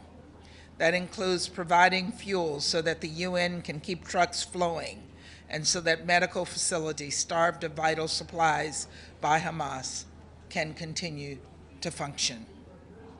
As I said in the Council, ultimately the United States abstained on this resolution because what wasn't in it? Any mention, let alone condemnation, of Hamas's slaughter of innocent civilians. Any affirmation of Israel's right, and indeed its responsibility, to protect its people from acts of terror. So we will continue to push for the Council to correct these omissions. All the while, we've been clear at the highest levels as to our expectation that parties to the conflict will protect innocent civilians. For Israel, this is an added responsibility as Hamas has deeply embedded itself within the civilian population of Gaza. But Hamas's actions do not lessen Israel's responsibility to protect innocent people in Gaza. At the end of the day, this will all come down to one clear, urgent goal: to save innocent lives. We will continue to press for the measures that will save lives in the immediate term, and we will continue to call for measures that will save lives in the long term and ensure Israelis and Palestinians can live side by side in states of their own with equal measures of security, freedom, opportunity, and dignity. Thank you. Israel already rejected the resolution, and they pledged to continue to act. How does it affect the effectiveness of a resolution? Is it going to be effective at all? The resolution was an important statement by the Council on the situation on the ground in Gaza that focused on the humanitarian situation, and we do look forward to it having an impact on the ground. Over 7,000 Palestinians have died since Brazil put forward its resolution last month. Does the United States regret not having abstained earlier? We made a decision on that resolution because that resolution did not provide for Israel's rights of self-defense. And we were very clear about that throughout as we worked with other members of the council on trying to get a resolution approved that we all could sign off on. And this was one such resolution. Ambassador, on the fuel issue, you mentioned in the council that aid is scaling up, but in fact it's grinding to a halt because there's no fuel for the aid trucks, and only a very small quantity, 23,000 liters, was allowed in by Israel. What is the United States doing to get what the UN says they need 160,000 liters? We're doing everything possible on the ground. We have people there in the field working with the Israelis, working with the Egyptians, and working with the UN to respond to those needs. And we will continue doing that until we're able to deliver what they require. Why are your efforts ineffective to get aid? Ambassador, the resolution that you vetoed also did not call for Israel's right to self-defense. It had the same omissions, it had the same call for a humanitarian pause. Why wait until 4,000 children were dead to This was a resolution that specifically addressed the humanitarian needs. The other resolutions did not. Those other resolutions were political resolutions. And as I said, this resolution is a huge step forward. Those other resolutions would not have addressed what was a clear omission, and that is giving at least minimum identification and recognition to Israel's right to defend itself against terrorists. And those terrorists continue to lob bombs into Israel. Those terrorists are the ones in the hospitals that are using babies as human shields and using civilians as human shields. Do you think 40 days is too long to get such a resolution through? Of course it is. 40 days is too long. This council should have responded. This council should have responded on day one to Hamas's attacks and given the Palestinian people the support they require to stand up against Hamas. Thank you. Everyone. Thank you. Thank you.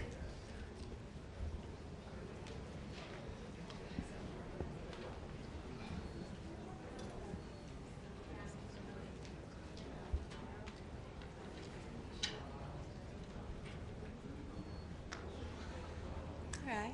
So I wish to thank you all for being here and for following what happened today in the council. We are very grateful for the council members who have all worked with us to bring this resolution through today. Whether there was an abstention or a yes vote, it showed that the council was united in the desire to have a product. And throughout the negotiations, what I saw and what I felt very strongly was that each Security Council member was very wanted to be sure that was aware of what was going on, wanted to have action, wanted to have a voice on this, and it was this common concern and this common goal that we had to try and find something that we could converge on and have a voice on, which is what brought us here today. I want to thank also my government because they gave me the space and the trust to do this my way and in our time and working with the council. I thank my team who had to run the mission because I was devoted to this.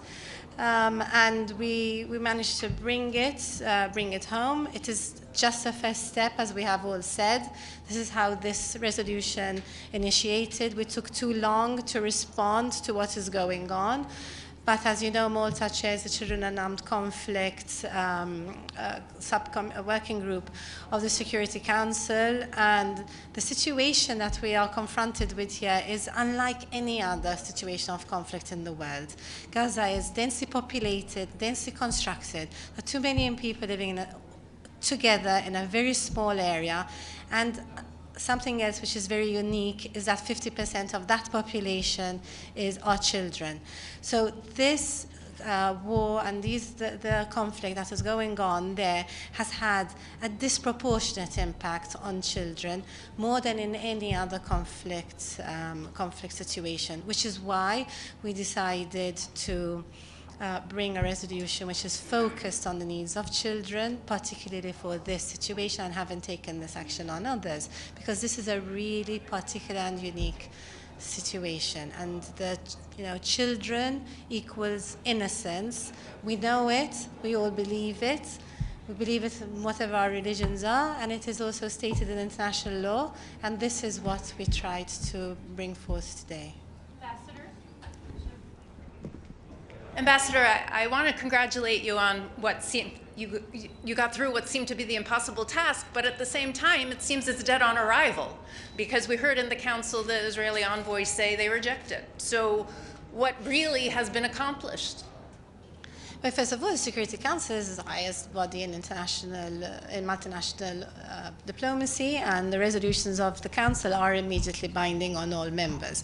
So it is very disappointing that this would be the initial reaction of Israel, especially since they have said that they are already abiding by the provisions of this resolution. Therefore, it should have been a continuation of what they are doing, if that was the case. So we hope that they take the time to read the resolution and to see what it says. We feel that it provides very important there's very important passages in the resolution which take care of the needs of Israelis also. When we consider the plight of the children in the situation, we are also considering the Israeli children. In it, there are children who have been killed on the 7th of October. I said this at the presentation of our vote. There are children who are hostages, and we have to recognize that children are a protected part of the population. Children are innocent vulnerables, and they have to be treated as such. International law says that they are not party to any conflict, and we have to have that recognized. So we feel that this resolution addresses also the needs of Israeli children. So then do you expect it will be implemented? I mean, the resolution calls for a report by the Secretary General at the next mandated meeting, which, as you know, the Security Council has a mandated meeting on the situation in the Middle East every month, and the next meeting is at the end of this month. The Secretary General has been asked through this resolution to report at the next mandated meeting and to also provide us with options for the implementation of this resolution. Of course, we have already said that this is a first step, and the second step is actually written into the resolution, which is specifically the options on the implementation, and that will be the next decision that the Security Council will have to take to ensure its implementation. Thank you. Ambassador, sorry, go ahead. Ambassador, 40 days, roughly 12,000 people have died. Is this too little, too late? Should it have happened before, and why didn't it happen before? I think there have been many attempts, and unfortunately they didn't pass. We supported previous attempts. We continue to support the Brazilian draft, which is now taken on as an E10 draft. We think that it is very important to have other resolutions. This is definitely just addressing only one small dimension, because we were seeing that it was impossible for the Council to address the entire dimensions of the conflict. But there's a lot more work that needs to be done, and this is a drop in the ocean of that work that needs to be done. Ambassador, you obviously have a keen sense of what needs to be done. What would you like to see as a minimum number of days for a humanitarian pause to start? Well, we really rely on the humanitarian actors on this, but in our consultations and when we were drafting this resolution, first of all, I have carried out humanitarian work myself, and I did call on a lot of my own personal experience when I was writing this resolution, because I carried out humanitarian work in the revolution in Libya, where Malta had a very similar response with a humanitarian corridor from Malta into Libya and bringing out injured children and sick children for care in Malta. And I led that response for Malta. So this is what prompted me. It was personal for me in that way, but I have, perhaps on the Security Council, I was the only one that had also this type of experience, and I called on that experience when I was consulting and drafting this resolution. And we have had daily meetings with UN organizations and with OSHA, and we know that at least 3 days is important for them, which is why for us we stuck very strongly to the definition of days when it came to pauses. And of course, ideally the longer the better, but once the number of days are agreed, then there are different plans of what can be done. But we know that we spoke to Martin Griffiths yesterday, day before yesterday. We know that they are ready to go as soon as a pause of days can be agreed. Thank you. Ambassador.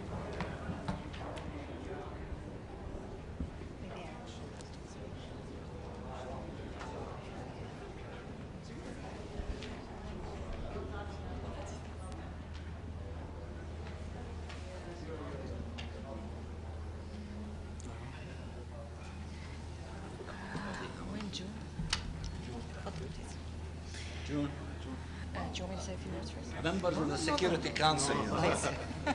We're both here in our national capacities. Just to add to what the Ambassador of Malta has said, we don't have much additional to add, except that we think today's resolution represents an important first step for the Council to have taken action on the crisis that is unfolding in Gaza.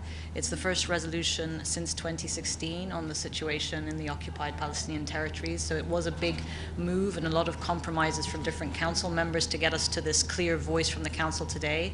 And the calls in the Councils and the demands in the Councils for the clear implementation of international humanitarian law that is binding on all parties is perhaps one of the most important defining operative paragraphs of the entire resolution, under which all the other operative paragraphs come. This must be heeded. The second point I'd like to highlight is what really brought the Council together today was the desperate fate of children in Gaza. We have all been haunted by the scenes of children under the rubble, unable to send in search and rescue teams to bring them out. 5,000 children have lost their lives. This is unconscionable. And I think this move around children, including the release of children hostages also held in Gaza, has really brought the Council together today. It is a first step. Of course, we would all want to see a full humanitarian ceasefire, which is what the United Nations has called for. But we have to thank Malta, who have led this topic and led this file with so much dexterity and diplomacy. And we have to thank China in their capacity as President of the Council for steering the Council's output to this conclusion. It is a first step. It is not enough. The destruction in Gaza is horrifying, and we are all condemning it on a daily basis. But we will build on this to subsequent Council action on this file in the coming days and weeks, and we hope for a better outcome for the people, the Palestinian people. And of course, ultimately, the two-state solution remains the only option on the table for a durable, lasting peace. Thank you. Ambassador, how many children do you think this resolution will save when Israel's envoy said they reject it outright? Israel may have rejected it. I haven't seen the statement myself, but a Council. Yeah, but the Council resolution is binding on all parties, and operative paragraph 1 demands for its implementation. Please read that operative paragraph carefully. Also read operative paragraph 6 carefully, where we've asked the Secretary General to report to the Council on the implementation of the resolution and to bring ideas to the Council of what he would need and what his team would need for further monitoring and implementation on the ground. This is the Security Council's work. This is the toolkit that we have, and we have utilized it to the furthest possible extent today. And I think that's a first step. It won't bring back those lives. We all feel devastated by that. But it is difficult geopolitical times, and to bring the unity of the Council today to speak with one voice on this subject that has haunted all of us over the last month is, I think, a momentous resolution for the sake of children today. Good evening, everyone. On behalf of the Arab group and the Islamic group, I just want to also thank Malta for their hardest efforts that they did in order to put this together. Also thank our colleague, our Emirates, UAE, for their really hard work in order to pull this together. Definitely it isn't really up to what we want to see, but we see it as the beginning of the first step towards hopefully a sustained ceasefire. We know how challenging it was to reach this point. It has been late. We reached a point where we're almost now 12,000 civilians have lost their lives, 5,000 of them children. So it is time to speak up. The attacks that are continuing on civilians and hospitals, and most recently on the al-Shifa hospital, is not acceptable. Therefore, actions are needed. We thank China for their presidency and what they're doing in order to push this forward. We're not going to stop here. We see this as a continuation of the resolution that was adopted in the General Assembly, which we stated very clearly 3 main objectives. First was a ceasefire, then humanitarian aid to enter immediately, and stop any forced transfer or displacement of the people in Gaza. This is a small step that we see might be done through this resolution, but also in the same time, we're going to see how it's going to be implemented, and we want to call for accountability for those who will not comply. And this is very important. We'll be following this, and we're looking forward also on Friday, where we're going to be holding a humanitarian briefing in the General Assembly that we have called as the Arab group and the Islamic group. And there we will see what the situation is. And we always have to focus on saving lives. And this is our ultimate goal in this stage. Thank you. I want to say a few words in English and then a few words in Arabic. In English, I want to first thank my brothers from the Arab group, in which we were unified from day one in pressuring the international community to accomplish 3 objectives. As my brother Tahir said, ceasefire, ceasefire, stop the killing, stop the aggression. Then massive humanitarian assistance to the Palestinian people, food, water, medicine, fuel, at scale as suggested by the Secretary General to reach all corners of the Gaza Strip. And thirdly, to stop the crime against humanity of forced mass transfer. We do not want a second Nakba to happen. We want to live in our country, in our beloved Gaza Strip, and we want to rebuild it. I am grateful, as I said, to the unity of everyone in the Arab group that allowed us to keep inching forward towards these objectives. And also I'm grateful to the unity of the Organization of Islamic Cooperation, who are also with us, and we work together, whether in the General Assembly or in other components of the United Nations. This unity allowed us also to have a strong representation in the Security Council. My sister, you know, Her Excellency Lana Nusseibeh, the PR of the United Arab Emirates, she represented us well. She coordinated with us in every minute detail, and we complemented each other in order to accomplish the things that we've accomplished in the General Assembly, in the Security Council, and with the Secretary General of the United Nations. We are grateful to her and to her skills in also bringing along a friendly country, Malta, to introduce this resolution through a collaboration between the representative of the Arab countries, United Arab Emirates, and Malta, that allowed us to have this small, modest resolution. And of course, we are honored that during the presidency of China, a true friend to the Palestinian people and to their cause, that this resolution was adopted during their presidency. We are grateful to you and to many friends from all corners of the globe. The big test for us was in the General Assembly. We prevailed. We produced a humanitarian resolution, important one. We did not deviate from the objective of concentrating in a humanitarian way in putting an end to this crime that is unfolding before our eyes, engulfing the Palestinian people, the 2.3 million of them in the Gaza Strip and the millions in the West Bank, including East Jerusalem.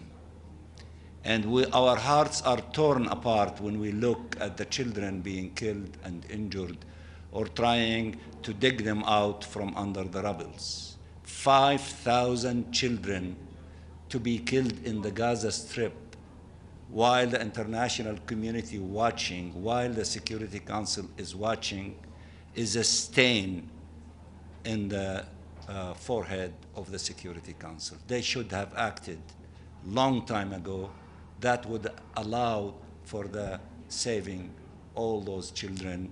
But nevertheless, we want to save the remaining hundreds of thousands of children and civilians. We need to save their lives. That's why this resolution is a small step in the right direction. It did not produce ceasefire, but it's a step in that direction. We want ceasefire, permanent ceasefire, to take place. And we will keep knocking on the door of the Security Council. The crime committed yesterday and today in the al-Shifa hospital, something that we will not forget. And we will keep coming back to the Security Council, and we will go back to the General Assembly in the format of listening to representatives of humanitarian organizations of the United Nations to brief the international community about the situation in the occupied Palestinian territory, especially in the Gaza Strip. And we will decide on further steps as we move forward. We will not relent. We will not stop until we see the accomplishment of the resolution of the General Assembly and this small resolution in the Security Council in our way of putting an end to this crime against the Palestinian people and the barbaric attacks against our civilian population in the Gaza Strip. And then hopefully after that, a door will be opened for a meaningful political process. Let me just say a few things in Arabic. نشكر الأشقاء العرب وفي منظمة التعاون الإسلامي وأختنا لانا ممثلتنا في مجلس الأمن، وكذلك صديقنا ممثل رئيس مجلس الأمن سفير الصين الذي اعتمد هذا القرار بعد 7 سنوات من اعتماد آخر قرار إزاء المسألة الفلسطينية تحت رئاسته.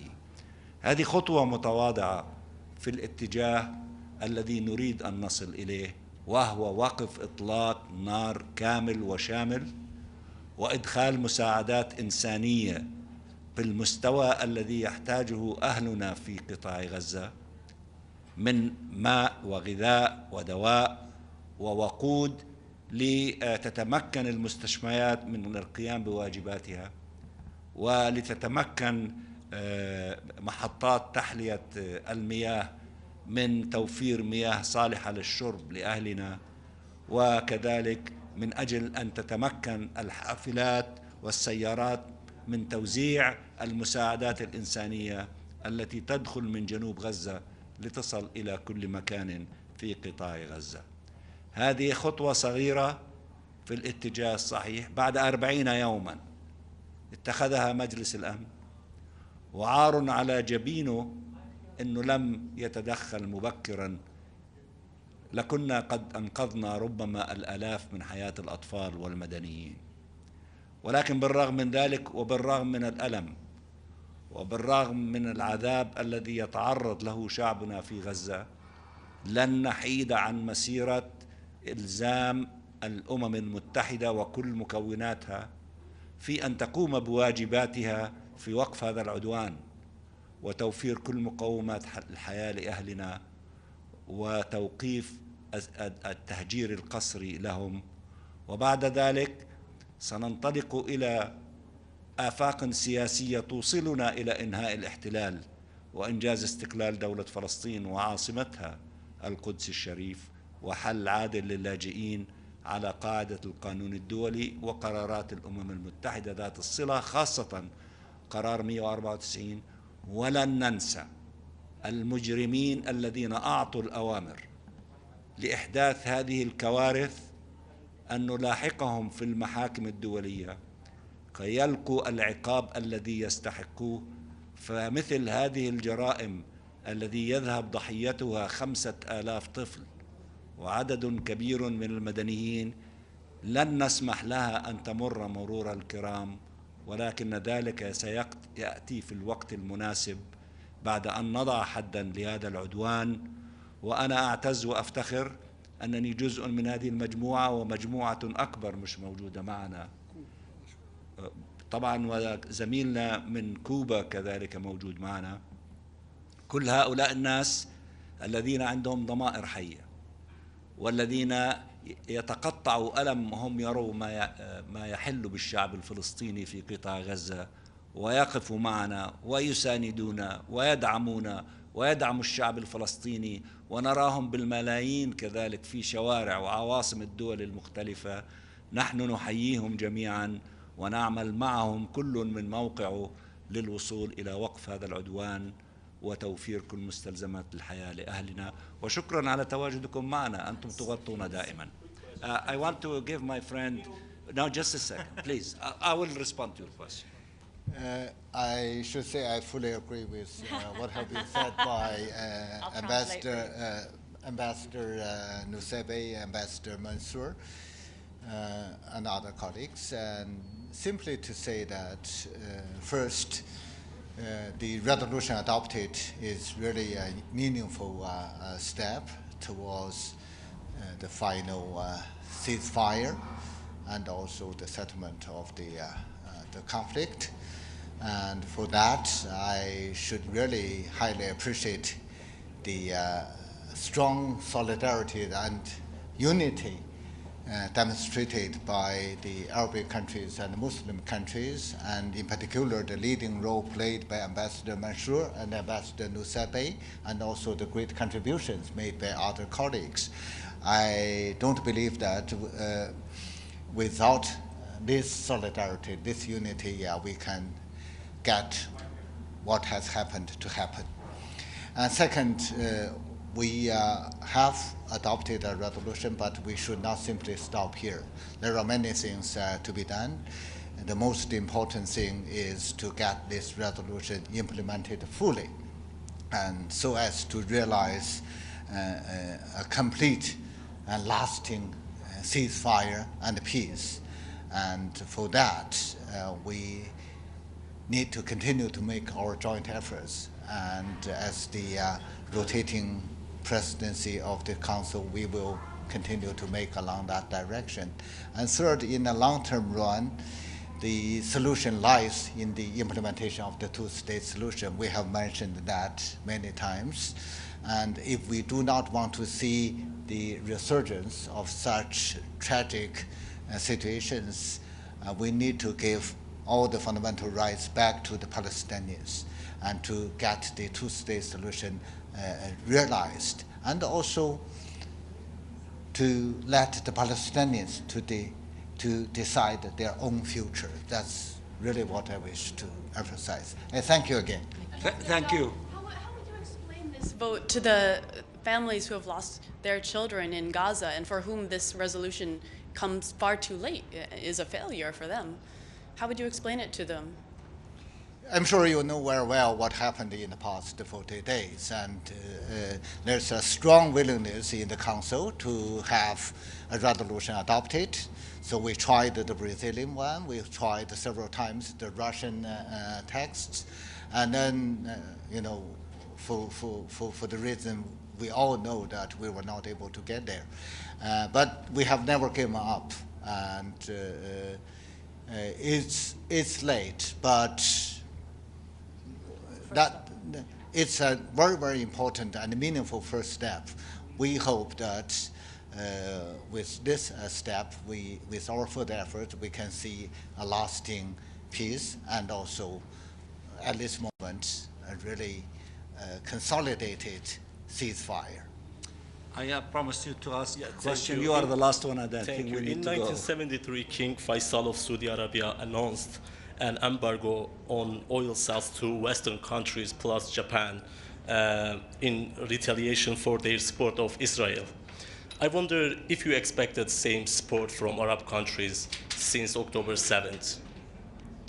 I missed the first part that you in 1973, yes. King Faisal announced that embargo. Yes. You remember that. So I wonder if you expected same support from Arab countries since October 7th. I think that the Arab countries and the Muslim countries just concluded a summit in Riyadh, and they adopted very strong declarations, and I advise you, to go back to that very strong, statement that contained a number of elements that are very strong and powerful, and we will be working and guided by such declarations from Riyadh that, among other things, that it helped us and the pressure that it created, it was an added element that allowed us to have this small step in the Security Council to have a humanitarian resolution without condemnation of anyone, which was the position of a number of countries fixated on the condemnation of one side, and they are not moving beyond the October 7th, and as if, history started on October 7th. So I think that there is this document, and of course we are only at the beginning of the process because there are attacks, against the hospitals. The Israeli government declared before the end of this meeting that they will not honor it, they will not implement it, which means that very likely we might come back again soon to the Security Council, demanding, that they find ways for the implementations of their resolutions, including this last one, 2417.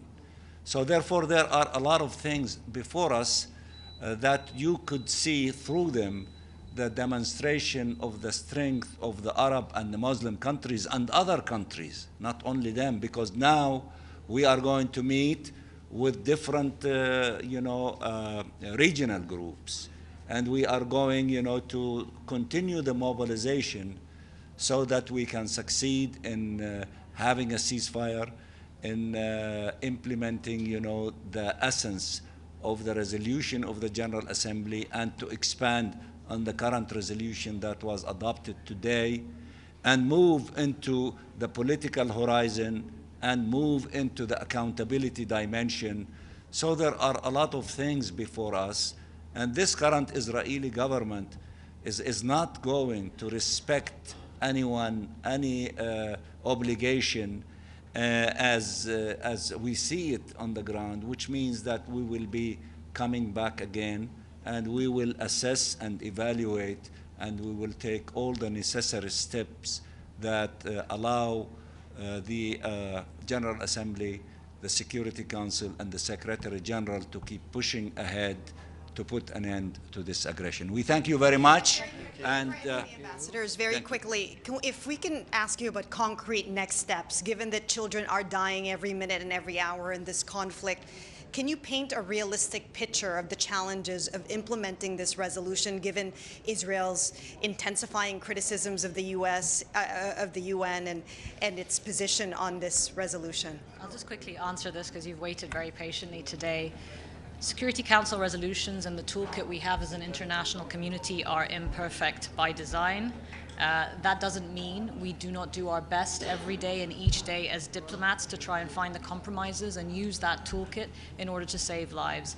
The humanitarian community, humanitarian actors were resoundingly clear, from the Secretary General to the heads of all the agencies, that what they needed was pauses, extended pauses of a number of days in order to do their life-saving work. This resolution is what gives them that in an obligatory format, which is an obligation on all parties. It is short by design, it is operative by design, and it is a humanitarian imperative-focused resolution by design. There is also a clear mechanism for follow-up monitoring and implementation. We ask the Secretary General to come and report back to the Council at the mandated monthly meeting of the Security Council that will be happening in about 10 days from now on how implementation of this resolution is being applied by the agencies. We consulted widely with humanitarian agencies, with humanitarian actors, with NGOs. As the Arab representative on the Council, we consulted closely with members of the Arab group, and we consulted widely with the NGOs doing this life-saving work. All of them have told us that they can use this resolution, they can utilize this resolution in order to seek the space, the safe space that the humanitarian community deserve and that they need to save lives. So that is the next steps from here. It is a first step. It is an important step. What brought the Council together is what many of you are all feeling, that the lives of children are a special, moral, legal obligation of any human being around the world to preserve, and we must act in order to preserve it. We've not been able to prevent what has happened. We can't turn back the clock to before October 7th, but we can do the work that we need to do now to ensure that lives are saved. Thank you. Ambassador, I appreciate you stopping to answer my question. Thank you.